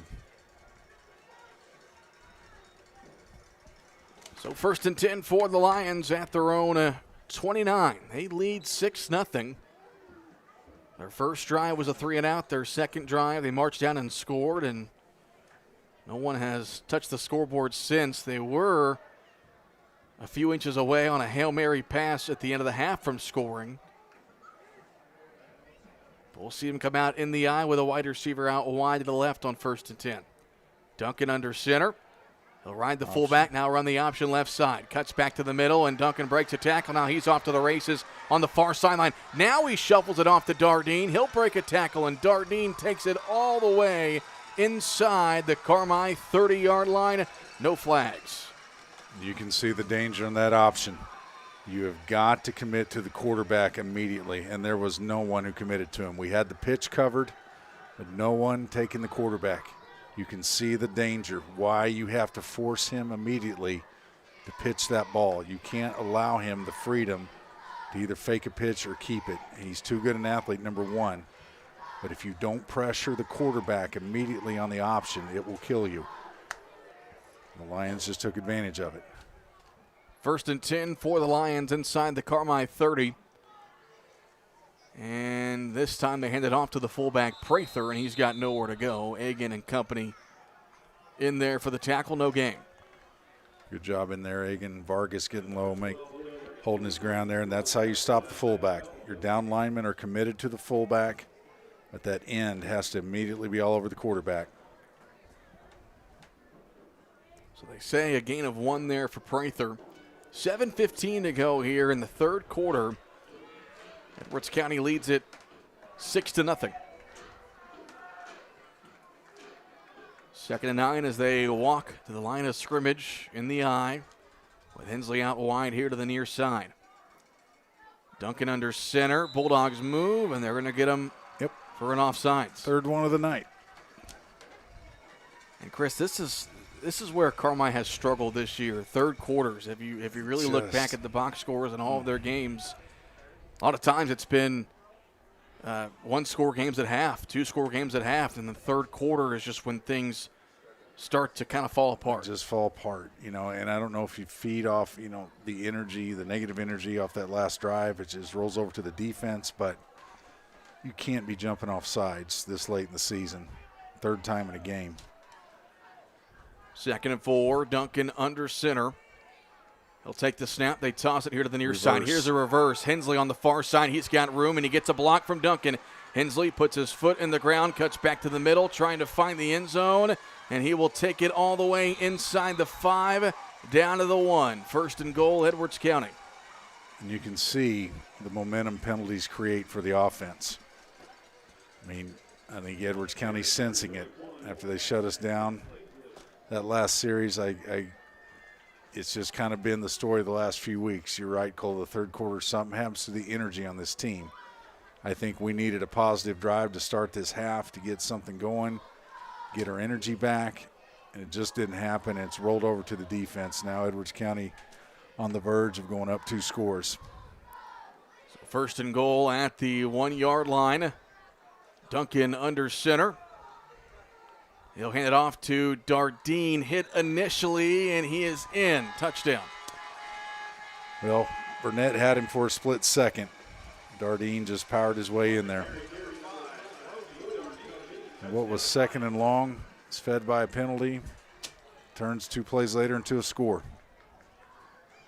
Now this is interesting. Edwards County may go ahead and go for 2 here.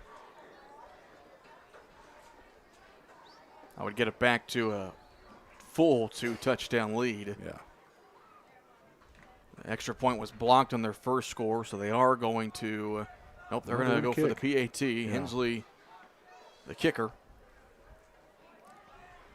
And again, this guarantees the Bulldogs would have to get at least 1 2-point conversion if they score twice, and Carmi jumps off sides again.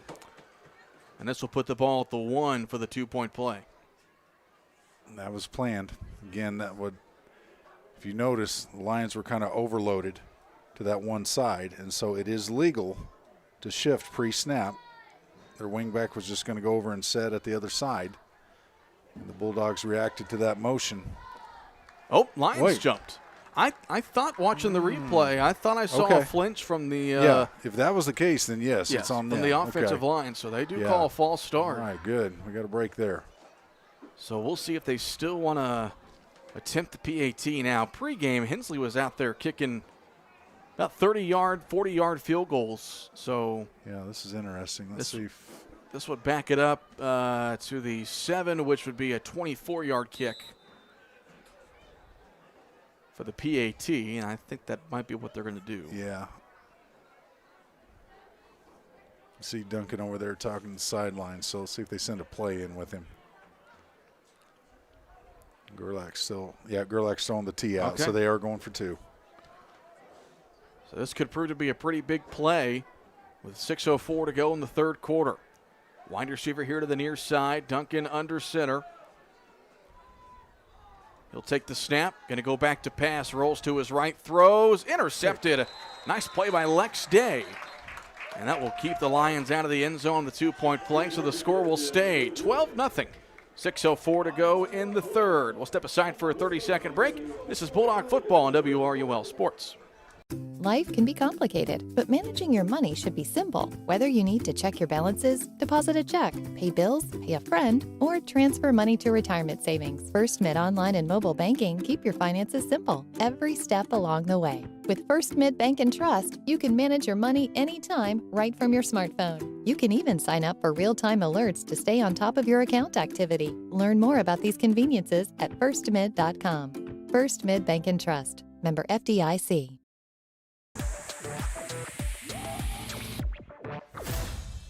Still, we get through it. 6:04 left to play here in the third quarter. as the Bulldogs keep the Lions out of the end zone on the 2-point play to keep it a 12-0 game. Cole Carter, Chris Myers with you. J.C. Tinsley back at the WRUL studio. Lyndon Elliott and the lovely Whitney Carter with us for those of you watching on the WRUL Sports YouTube channel. And you can tune into the YouTube channel tomorrow night at about 6:30 as we will have the 2025 CWCHS Hall of Fame ceremony live here on the YouTube channel. We'll be inducting Chase Kittinger, Tyler Schoch, and Keegan Dennis into this year's Hall of Fame class. So that's tomorrow. Ceremony will start at about 6:30. Congratulations to all three of those. Absolutely. Gentlemen, well-deserved honors. So Line faithful making some noise. This quick is going to be off of a front line guy, and then James Hutchcraft able to fall on it. So the Bulldogs catch a break there, and they'll set up shop 1st and 10. This feels like a must-score drive, Chris. It absolutely is. You know, as just stagnant as the kind word I could use that last drive was, you have to create something here. Need some water? Yeah, I think I do. A little frog in my throat. I don't know what happened. Anyway, maybe a sign was I'm supposed to talk less. I don't know. but yes, we need to score here desperately. So 1st and 10 for Carmi at their own 39. They again come out in the stack eye. Cooper Hill, the deep back, and he gets it here on 1st down off the right side, and Hill able to get about a yard. Not much there. Yeah. Like you said, they're second-level defenders. Their linebacker, Jax Duncan has just been tremendous pursuing, and we're not getting much movement up front, but really it's just you got to be able to, if you're uncovered, if you're a lineman, you got to get to what's called the second level. So if you're a guard, you're uncovered, you got to get on a linebacker, center, tackle, whoever it is. You got to make the second-level blocks, and it's just not happening tonight. 2nd and 9, Anderson under center. Hill turning of it off to Edwards up the middle, and Edwards, after contact's able to get about 2 or 3 up to the 45, and it'll be 3rd and 5 here for the Bulldogs. 5:07 left to play in the 3rd quarter. Edwards County leads it 12-0. And I still think there's enough time in the game, possibly. I don't know if you don't get this here, if you don't go ahead and punt, just to give yourself a chance, keep field position. But I mean, you have to get this. You just do. 3rd and 5 for the Bulldogs at the 44. Anderson under center, takes a snap, gives it off to Evans up the middle, and Evans able to get about 2 or 3 up to the 47. It'll be 4th and about 3 here for Carmi, and we'll see what they want to do. This is very interesting. I think coach is bringing him over here. He's going to change formations. Brown's going into the game. We should see Brown at that wideout look here. They're going to talk it over. So they're going to punt it. Yeah. They'll bring the punt team out there. And this is where you want to play field position. Still lots of time left in this game. 4 minutes left in the 3rd. Still get a stop. You don't want to get the Lions a short field. And it's a fake punt and open on the near sidelines. Dakota Brown, who makes the catch. Oh, the Bulldogs pulled off the fake punt. Okay, that was the old Kurt Simon trick. Yes. Okay. I was thinking in the back of my mind, I know it's easy for me to say now, when he pulled him over there and was talking to him, in the back of my head I said, I wonder if we got a receiver sitting over there by the sideline pretending to talk to Coach. Kurt Simon pulled that out of the bag in the playoffs back in, I want to say, around 06, 07. I think we were playing Red Hill. Same trick. You leave a receiver, it's legal. As long as he's on the line of scrimmage, pretend he's talking to Coach. No one covers him. And a huge play by the Bulldogs, just what they needed. They run that every Thursday at walkthrough, and it finally works out here. And the handoff goes to Cole Evans, and you see him running hard. He's going to get about 5 here on 1st down.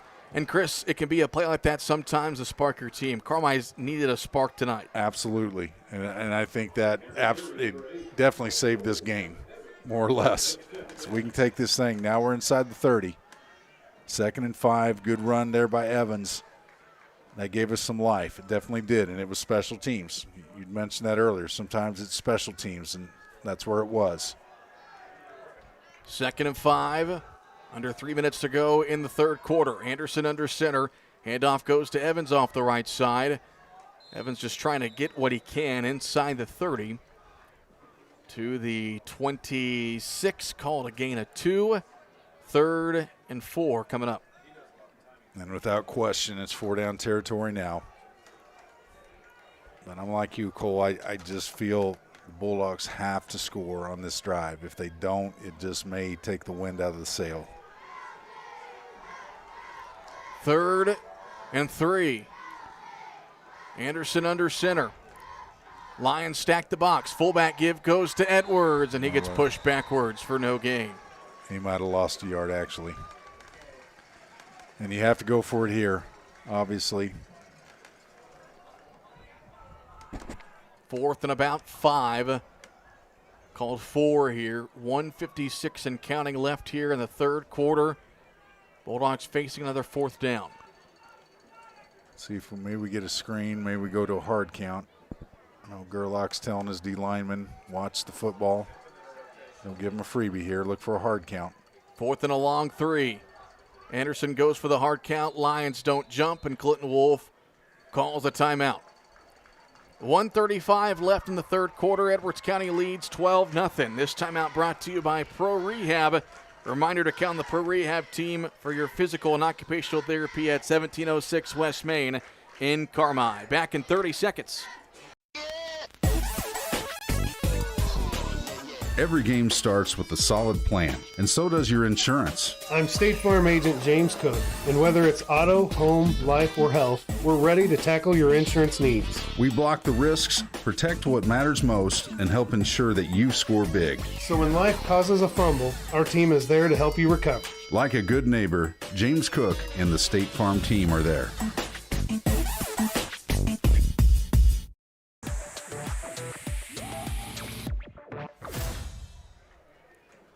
All right, so Clinton Wolf calls his first time out of the second half. 1:35 left to go in the third quarter. Bulldogs facing a 4th and 3 at the Edwards County 26.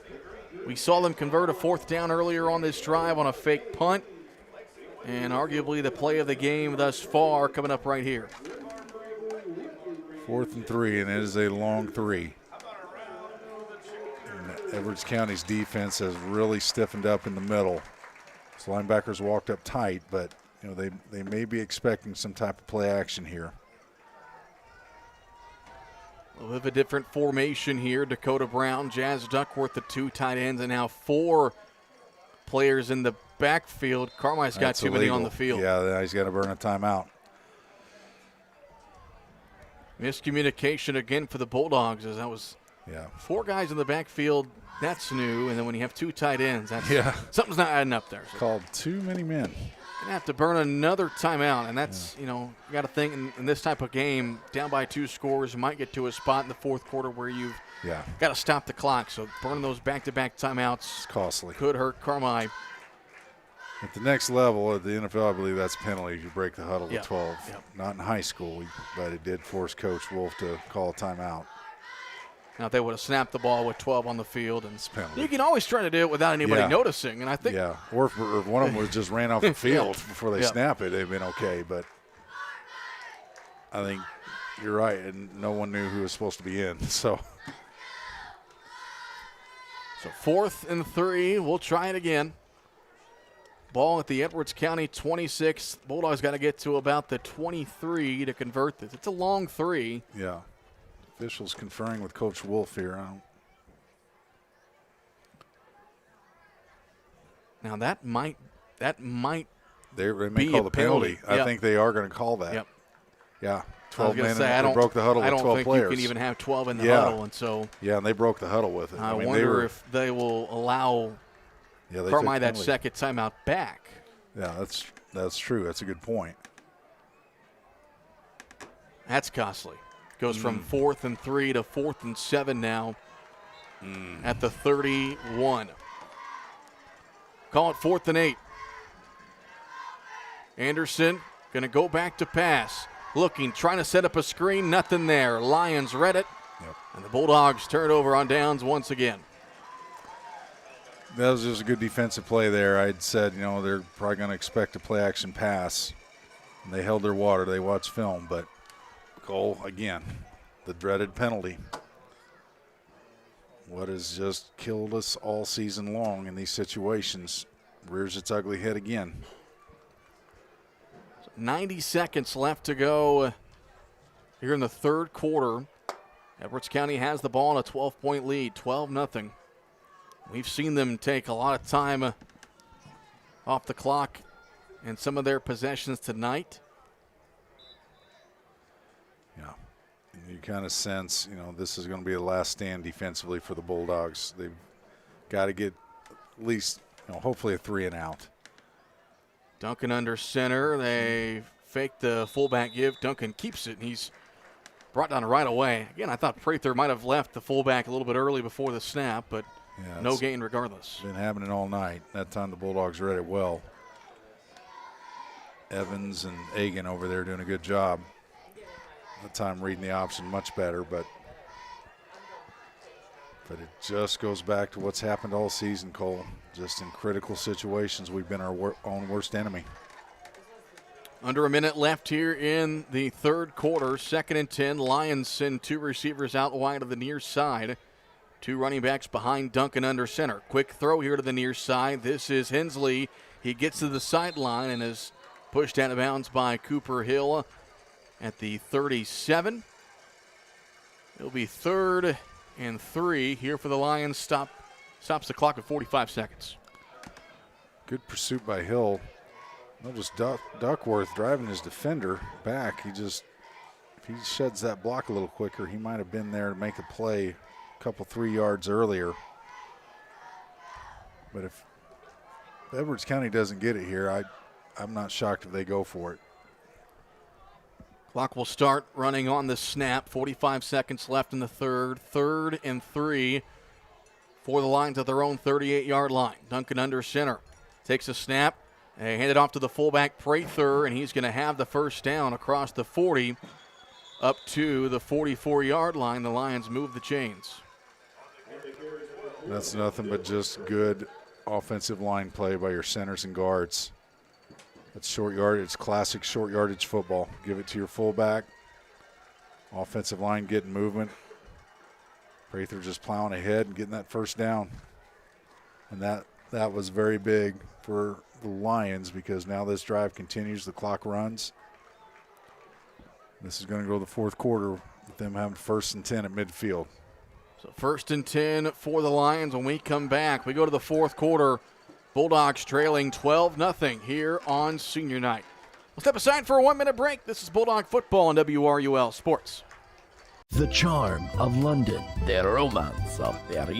The trip of a lifetime. Thanks to Escapes Travel and Cruises. June 20th through 28th, 2026. Stroll Westminster. Ride the London Eye. Dine inside the Eiffel Tower. And unpack just once in each city. Book now and save $100 per person. Want more? Add an optional 3-night Amsterdam extension. Round trip air from Evansville. Plus 11 meals included. Details and more at a lunch and learn event noon October 20th at Gottsy's in Carmi. Call Escapes Travel and Cruises today. 618-383-4800. Welcome to Pro Rehab Carmi, where our passion is getting you back to life faster. It is our privilege to walk with you every step of the way using evidence-based treatments specifically created just for you. Whether it's sports, general orthopedics, or pelvic floor rehab, you are in the right hands. Your results are worth fighting for, and our team fights for you. Call 384-7872 or visit Pro Rehab on Main in Carmi and get back to life faster.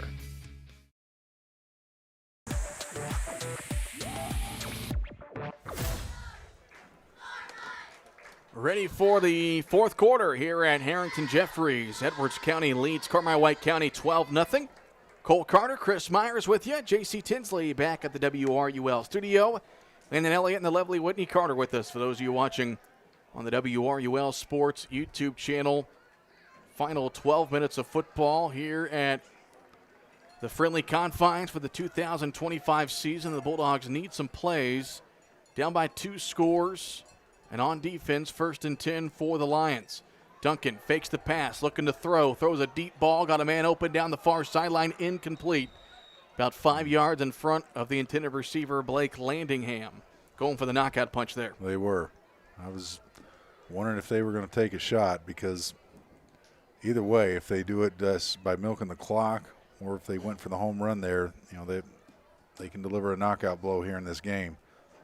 But, man, does Duncan have a cannon. Mm-hmm. We saw him on that Hail Mary. I mean, every bit of a 60-yard pass. Yeah, that one. Almost completed it.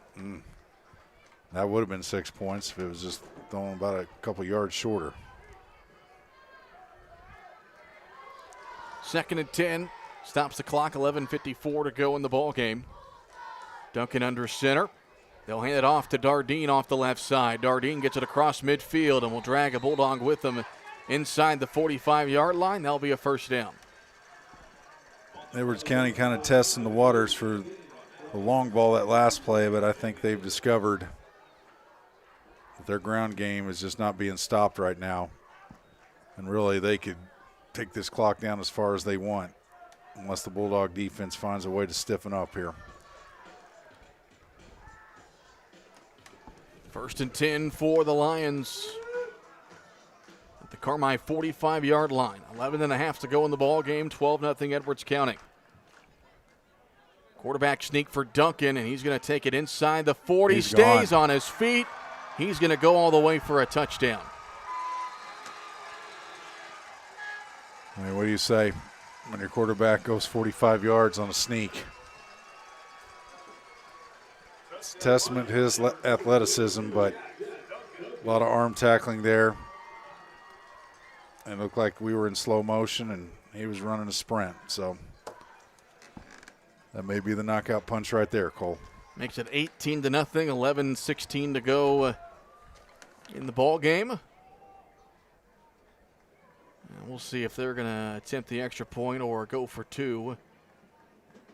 They had their extra point blocked on their first score, missed the 2-point conversion on their second score, and looks like they will attempt the extra point with Hensley.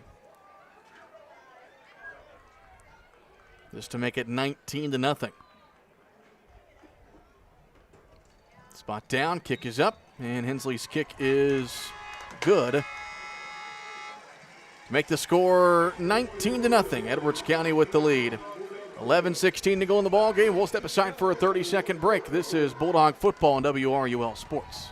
Have those potholes taken their toll on your vehicle? Is your ride a little bumpy or pulling to one side? The good folks at Cherry Street Automotive want to make sure your drive is a pleasant and safe one. The pros will check your wheel alignment, shocks and struts, and hook you up with the perfect set of tires for your car, truck, or SUV. With more than 800 tires in stock, you can count on Cherry Street Automotive for all your tire needs. When quality counts, count on Cherry Street Automotive.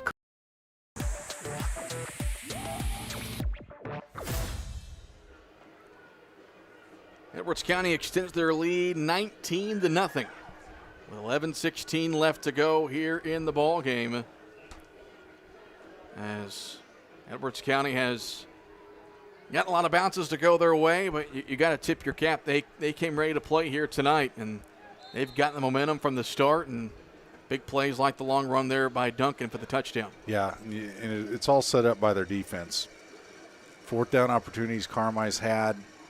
Gain momentum on some drives, they just shut us down. And then, when your quarterback can run a 45-yard sneak up the middle for a touchdown, you know it's your night. Hensley with a line drive boot, bobbled by Hill at the 5. He'll pick it up and look to run with it. Hill coming to the near side, gets to the 20 at the 25, cuts back to the middle, got a nice block, and will take it to the 31. So that's where the Bulldogs will start this drive. Still lots of time, but when you're a run-first offense, it's difficult to erase 3 scores in 1 quarter. And with 1 timeout left, too. And I don't believe they gave Wolf that timeout back when he was trying to avoid a penalty. They didn't. Or at least the scoreboard doesn't say so. No. And like I said, I was wondering. I thought maybe it's not enforced in high school, but apparently it is. So 1st and 10 for Carmine, the power I. Hill dots the I under center as Anderson turns, gives it off to Hill. Hill trying to bounce around, find some running room, gets to the 35 for a gain of about 4. It'll be 2nd and 6. And if you're Carmine right now, especially the seniors that are left on the field, you just got to play for pride. You got 10 minutes and 47 seconds of football left, your last home game of your life. So you just got to play this with all your heart and just try to finish this thing strong. 2nd and 6, Anderson under center. See how much the Lions are stacking the box. Handoff goes to Cole Evans off the left side, and Evans with a nice run across the 40 up to the 44, and that'll be a First Bank first down. Good job by Evans there, just good hard running. The ISO made a nice cut back there. Power I right, he took it to the left. Again, you know, when teams just stack the box on you because they know this is, you know, it's kind of it's all you can go to for the most part. We're just not a passing team. And it's just kind of an is what it is situation. But still get positive yardage knowing they're doing that. It's a good thing. Anderson under center. Handoff goes to Evans. That's Branson Burnett off the right side. And Burnett will get about 2 across the 45 to the 46. It'll be 2nd and 8 for the Bulldogs. I can say this is our version of a 2-minute offense. Just something we don't do. But at this point, I think if you just keep the drive going in a positive direction, take this down and get a score, and take your chances maybe with an onside kick. 2nd and 8, Anderson under center in the power I. Give goes to Kyson Edwards off the right side, and Edwards got about 2 up to the 47. 3rd and 7 coming up here for Carmine. And guess who on the tackle? Number 22, Jax Duncan. No doubt in my mind that's an all-conference player right there. Either side of the ball, really. I think quarterback, he'll get a nod because he's one of the few teams that put the ball in the air consistently. Either side of the ball, he should get a nod for all-conference selection. 3rd and 7. Anderson under center. He'll take the snap. They toss it to Hill over on the far side. Hill trying to get to the outside. Hill's got the first down. Hill down the far sideline, and they were finally able to bust one of those sweeps with Cooper Hill. It's a nice gain inside the Edwards County 35 and a First Bank first down. Well, that time Gomad at the left tight end was able to turn the end out, and then his lead blockers, his backs, were finally able to turn the linebackers that were pursuing to the inside and create that crease there for Hill. And you can see that is Hill's forte. If you can get him outside, he's dangerous with his speed. Finally, we're able to hit that. And we got a whistle and a timeout taken by Edwards County. And it's brought to you by Pro Rehab. While the teams take a break to recover, reminder to count on the team at Pro Rehab for your physical and occupational therapy at 1706 West Main in Carmi. Back in 30 seconds. Before you drive a nail, drive to Carmi Lumber. From cabinets and flooring, doors and paint, lumber and hardware, to shingles and siding. Knowledgeable and friendly staff that have your back on all those home projects and even deliver to your door. So before you drive a nail, drive to Carmi Lumber for the woods, the goods, and the know-how. Visit Carmi Lumber, North 3rd Street in Carmi and carmilumber.net.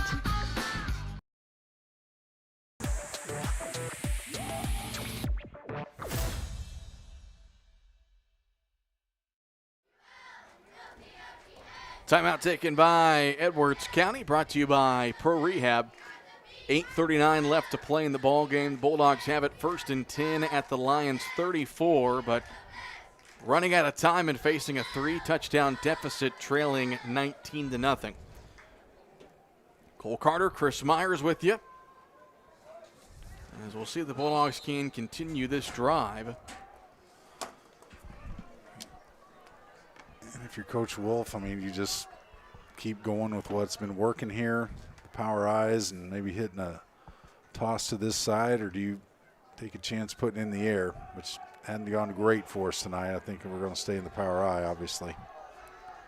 1st and 10, Anderson under center. Handoff goes to Burnett off the left side. He's trying to find some sort of running room and gets about 2 up to the 31. Yeah. See Brown coming in the game. That does possibly change the formation a little bit. Brown is the receiving threat, so with the clock not being on our side right now, I don't know if that's in the back of coach's mind, maybe to put this in the air, try to take a shot at the end zone and stop the clock, if anything else. 2nd and 7, 8 minutes left to play. Anderson under center. He'll take the snap. Handoff goes to Dakota Brown off the left side, and unblocked was a nose or defensive tackle. I believe that was 77 again. Yep. Caden Hart.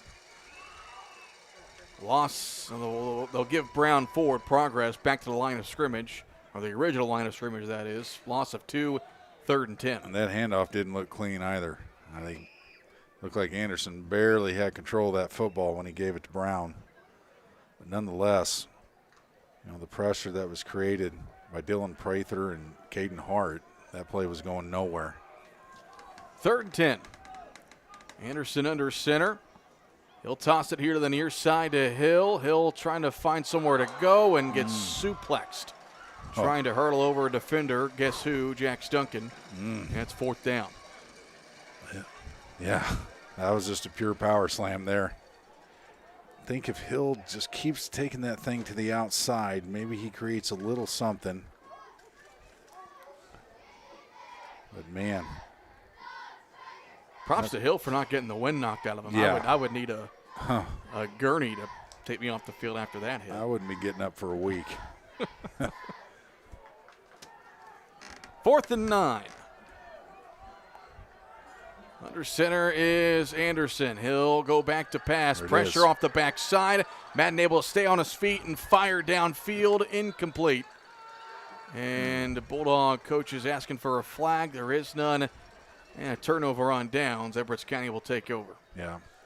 He was looking for Day there in the back of the end zone. And kudos to Madden. Feeling that backside pressure coming, stepping up, avoiding a sack, but just underthrown and well defended. Again, I'll credit Edwards County's defense. They had, even if Anderson does get that ball in the end zone, there were 3 defenders there. They had it well defended. That not such a matter of execution. That was just good defense. That will probably wrap this one up, Cole. Lions offense will come back out leading 19-0. 6:27 left to play in the ball game. They'll send 2 wide receivers out wide to the right. Duncan under center. Handoff goes to Dardine on the near side, and Dardine will take it up to the 40-yard line for a gain of about 7. Well, the Bulldogs staring at an 0-8 start to this year. Got to go back to, I believe, the early 70s or 60s, last time Carmine lost 8 games. Yeah. You might have had one of those in the mid-90s maybe, but yeah, you're probably right. If we have any statisticians out there, historians. Obviously not the kind of history we want to research, but. 2nd and call it 4. And you see them waiting for the official to let them know when the play clock is under 5. Play clock has not been working tonight, on the field that is. Duncan hands it off to Dardine on the near side, and nice play by Brody Swanberg making the tackle, shredding the blocker. Loss of a couple will be 3rd and 4 here for the Lions. That was a fantastic job by Swanberg. They pulled their backside tackle on that, kind of running a counter. And he took on the blocker, shed it, and made the play. Fantastic job. Right tackle, Clive Gerlach, pulled around there, and that's textbook way you take that on from the defensive end position. Crash down, take on the defender, shed the block, and make the play. But as you can see, Edwards County not in a hurry to break the huddle. 3rd and 4. Duncan under center. Quarterback run up the middle, and Dakota Souther that time able to bring him down about a yard shy. It'll be 4th and short here for the Lions as we are under 5 minutes, 4.5 left to play. Yeah. Might be an optical illusion, but it always looks that far side. Oh, they're saying first down. What? Or at least Jeremy Hoskins thought so. He'll walk back and yeah. 4th. Yeah, they're going to go ahead and measure. Yeah. He's right at that line to gain. The far side official early in the game, it worked against us being short. And now the far side official down there is giving a better spot than the one down here, closest to the stands. So that's probably best to go ahead and measure. So, well, the chain gain. Okay, now they're making their way out there.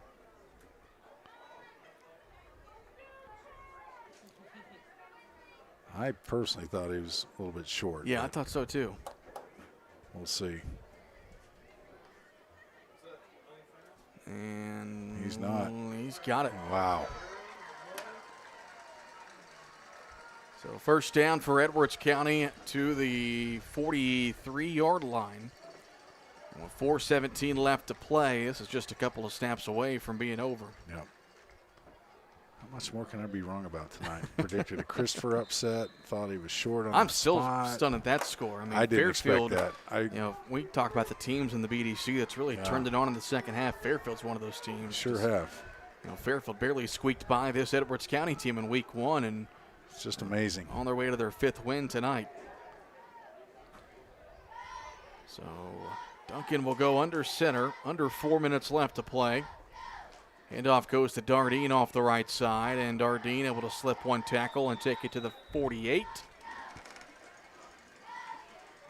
And there's an injured Bulldog. Dakota Brown.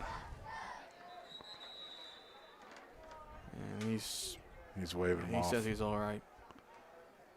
Bennett still has to go and check on him regardless. Dakota missed a couple of games there in the middle of the year. Popped a hip flexor in that Red Hill game. So good to see him at least jog off the field. Reese Jamison will come in for him. 2nd and 5 coming up for Edwards County. So the Bulldogs will wrap up the season next Friday at El Dorado. Eagles are taking on Cesar-Valier tonight. Last we heard, that was a one-score game at the half. We'll try to find some more score updates when this one's over. 2nd and 5, Duncan under center. Quarterback run again. He'll take it into Bulldog territory, and he looks like he's got enough for the first down, and he does. 3 minutes left to go. Didn't realize Duncan, 200 pounds, 6'2", 200. Good size kid. He's a big kid. I mean, that's 200-pound quarterback. That's a good size. You know, it's like having a fullback taking snaps for most offenses. So, but he's shown he is just as versatile as can be. They can count on him to run option. They can count on him to run sneaks, and he can throw the ball 60 yards on a dime. 1st and 10 at the Carmi 46-yard line. They toss it to Dardine here on the near side. He jukes to the outside, and he'll be brought down by Layden Vargas. Ball came out, but they're going to say Dardine was down by contact. Yeah. Gain of about 4. It'll be 2nd and 6 as we approach 2:20 left to play in this one. Bulldogs will fall to 0-8. Edwards County will get their 2nd win of the year.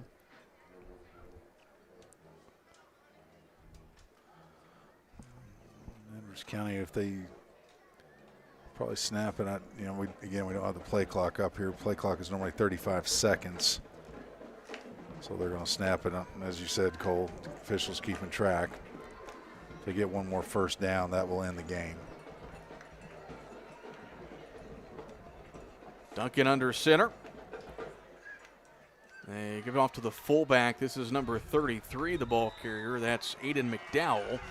And he appears to have enough for, nope, not quite enough for a first. And, of course, I thought he had that easily. Yeah. He's right at that line. Yeah. It'll be 3rd and inches. Really no No point in measuring this one. Just 90 seconds left. Yeah, they sneak this one, get it first, and this is over.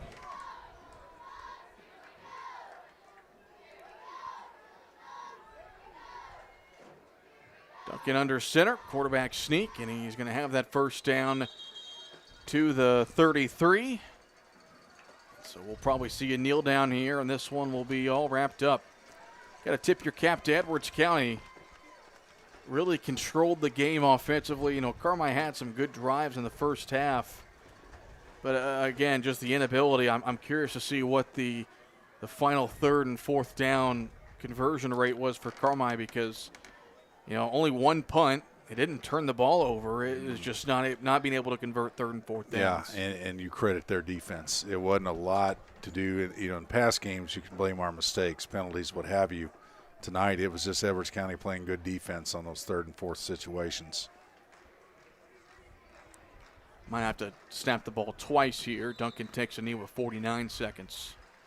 Lions will host CZRE for their final game of the year.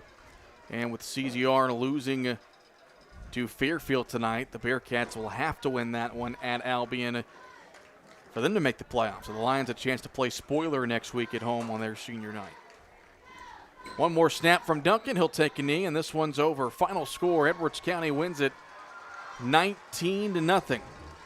Bulldogs fall to 0-8 on the year.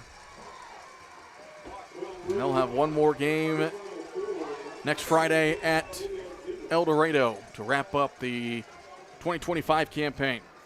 We'll step aside for a 3-minute break. We'll come back with some post-game stats and chat with head coach Clinton Wolf. This has been Bulldog Football on WRUL Sports. Back in 3 minutes. Taylor Eye Care in Carmi understands that you and your family's eyes deserves more than just a quick checkup. They take the time to get it right because your vision is their priority. From kids to grandparents, glasses to contact lenses, surgery consultation to emergency eye care, Taylor Eye Care handles it all with customized one-on-one attention. Visit TaylorEyeCare.com or call 382-4683 and experience excellence in eye care. Big city services in a small town. That's Butch & Associates CPAs, providing superior client services to folks here at home and across the U.S. Taxes, bookkeeping, accounting, and audit services, plus full-service consulting. At Butch & Associates CPAs, it's your journey backed by our commitment. Visit butch.com to learn more or contact us today.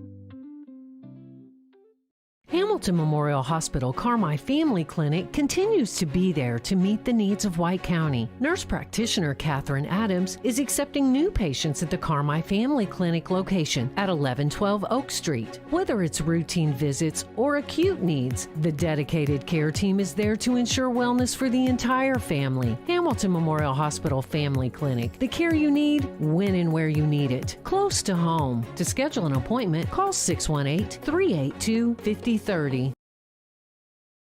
Citizens National Bank of Albion, proud supporter of local athletes and your most trusted financial partner. Setting the standard in banking excellence for more than 80 years. Citizens has the latest financial tools and technologies to help you score big. And a team you can rely on for personal attention and outstanding service. Visit CNB online at cnbalbion.com or your local Crossville location and see what sets them apart. No better banking with Citizens National Bank of Albion. Member FDIC, Equal Housing Lender.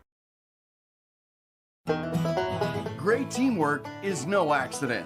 David and the gang at Hale Body Shop salute the area athletes. Just as in sports, the team at Hale Body Shop work together to make sure you get your car back as quickly as possible. When it comes to collision repair, more and more people choose the team way out there on Possum Road. Hale Body Shop in Carmi. David and the gang are proud supporters of area athletes. I'm Nancy J. Winter, CPA. We believe in family values, even in the world of finance, because every financial decision impacts your family.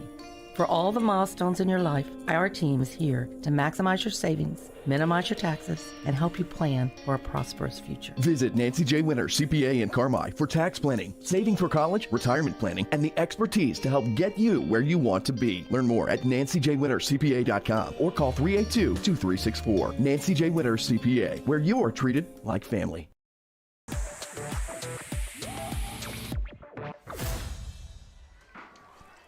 Final score, Bulldogs fall to Edwards County 19-0. The final score, Lions get their second win of the year. Bulldogs fall to 0-8. The postgame show is brought to you by Roark Transport, hauling fuel, rock, grain, and more to help our community grow. Call 618-265-3665 for details. Cole Carter, Chris Myers with you.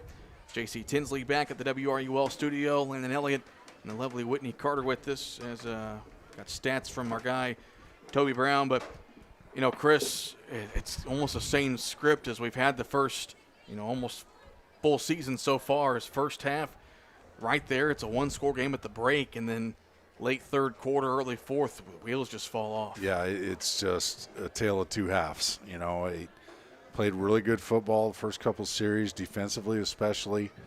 Had a promising drive going, got inside the 10, but once again, we just could not move the ball once we got inside the red zone. And it wasn't so much mistakes this time. It was just, you have to credit Edwards County's defense.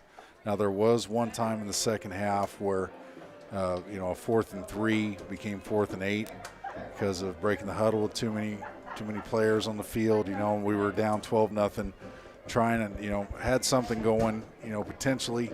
That killed that drive, so it wasn't so much penalties outside of that series. It was just good defense by Edwards County. We attempted a screen pass. They read it well. They covered our play-action pass attempts well. They pressured the quarterback. They did things right defensively. And then offensively, what can you say? Jax Duncan, it was just the Jax Duncan show tonight. He did it all on the ground and in the air. Great performance by Edwards County. As Clinton Wolf makes his way over to us, being joined by Clinton Wolf, and Coach, talking to you earlier in the week, you knew that their option offense, their athletic quarterback, was going to be hard to handle, and they were a handful tonight. Yeah. I mean, that's a good physical football team. I honestly didn't feel like they played that physical on film, but they flat got after us tonight.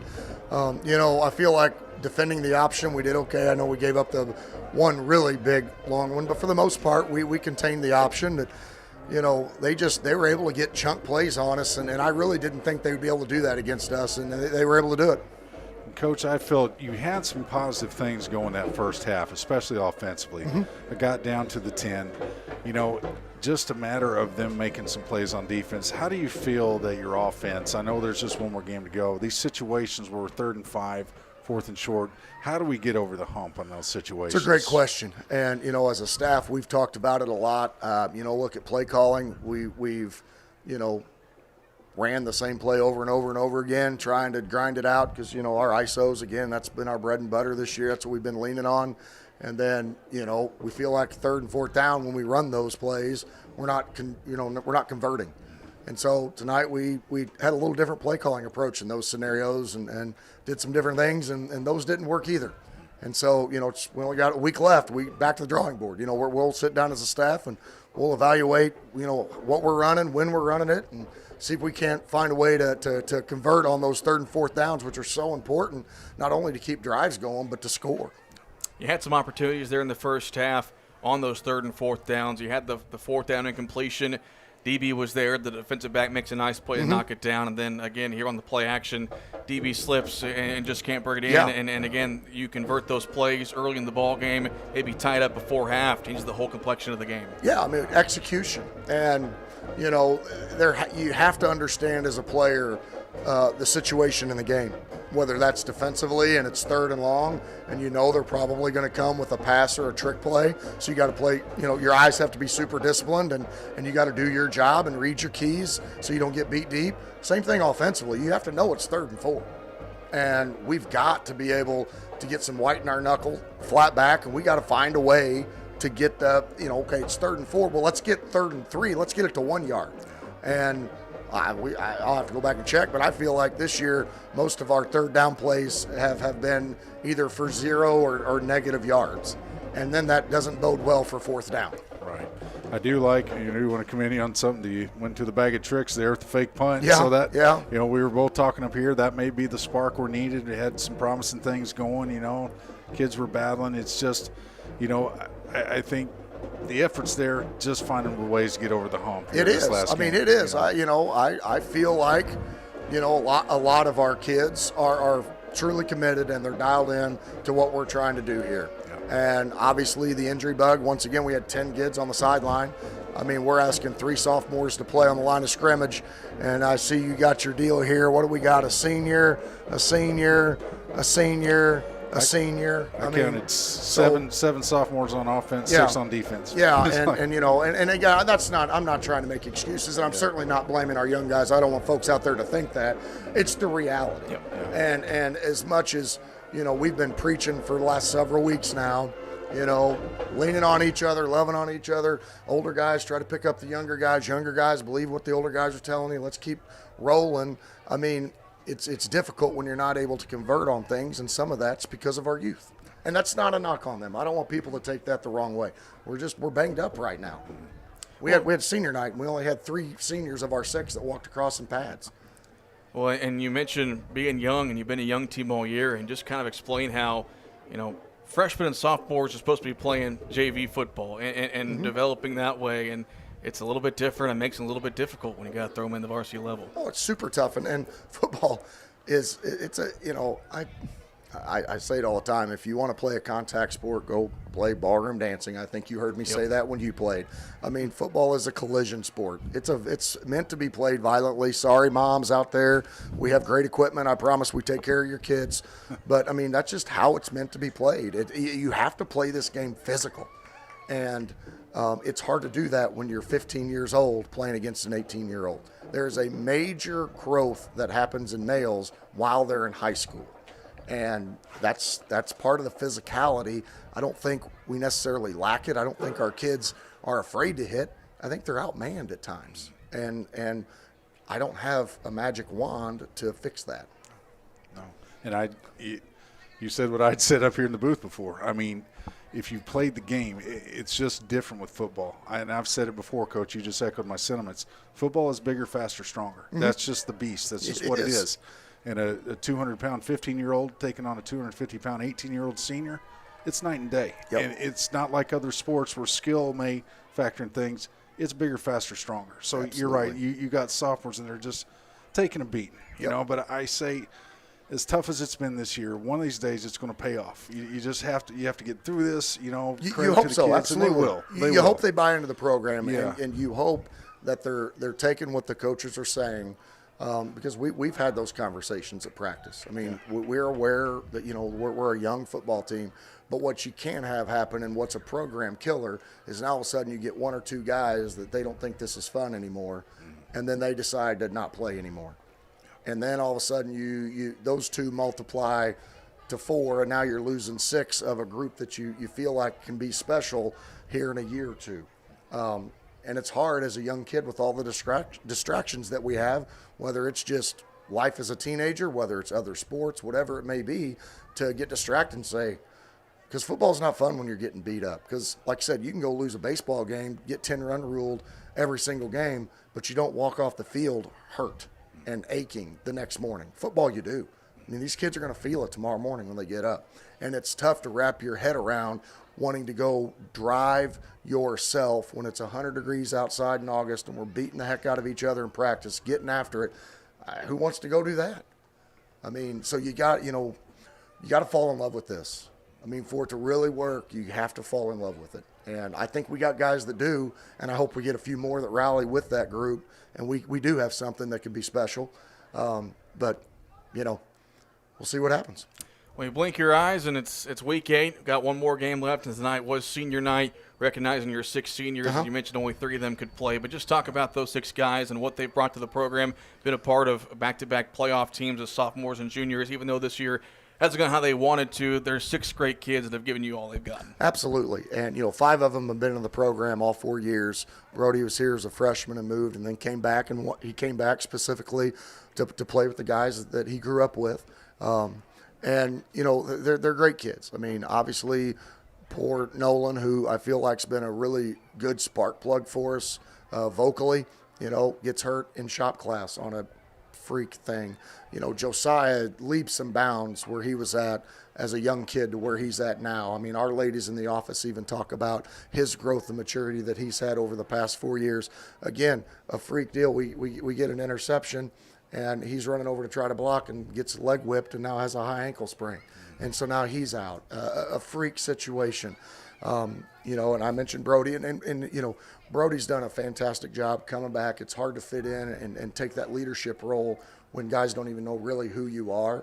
But he's done a great job of fitting in with our guys, obviously our 6 seniors and the younger guys.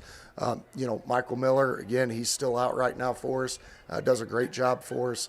And then, Dakota Southard, he had to step in as a sophomore due to injury and played as a sophomore on that playoff team, and then played last year quite a bit both ways, started offense the entire season. And, just hats off to him. I know he has some ambitions wanting to go to the next level, and I just hope, he can, hope his efforts and the fruits of his labor get to pay off for him. And then, you talk about Madden.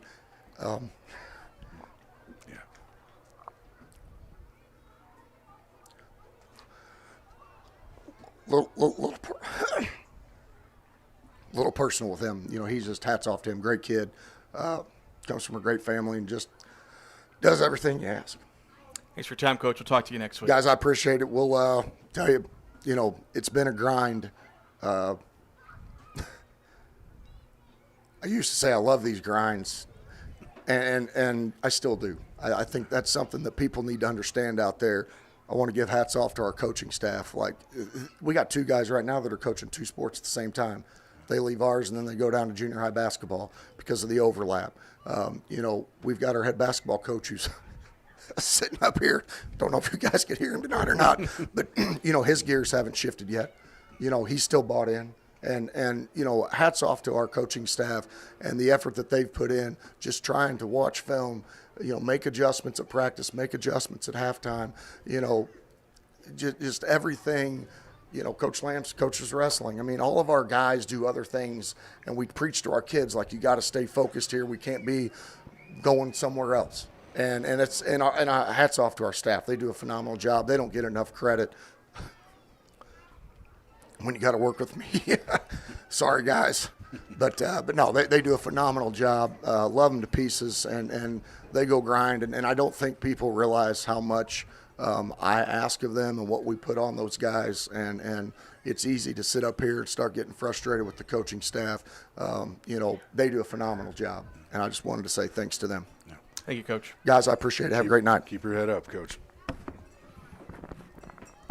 And it's Clinton Wolf as the Bulldogs fall tonight on senior night to Edwards County, 19-0. Real quick, we'll get some stats from Toby and his crew. For the Bulldogs, they were led in rushing by Cooper Hill. He had 18 carries, 69 yards. Kyson Edwards, 7 carries, 17 yards. Branson Burnett, 7 carries, 22 yards. Cole Evans, 19 carries, 24 yards.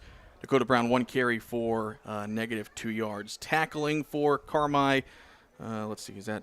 Okay, yeah, tackling for the Bulldogs. Jazz Duckworth, 2 tackles, 5 from Cole Evans, 7 from Javen Hagan, 1 apiece from Cooper Hill and Madden Anderson, 2 from Lex Day, 1 apiece from Branson Burnett and Brody Swanberg, 4 from Layden Vargas, 4 from Dakota Southard, and 2 from Kyson Edwards.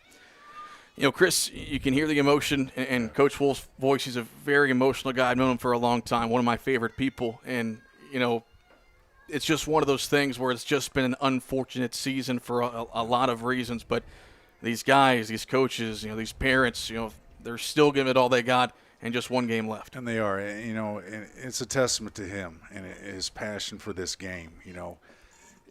As I've said, football is a grind. He summed it up. He said the things that, a lot of things that I'd said on there.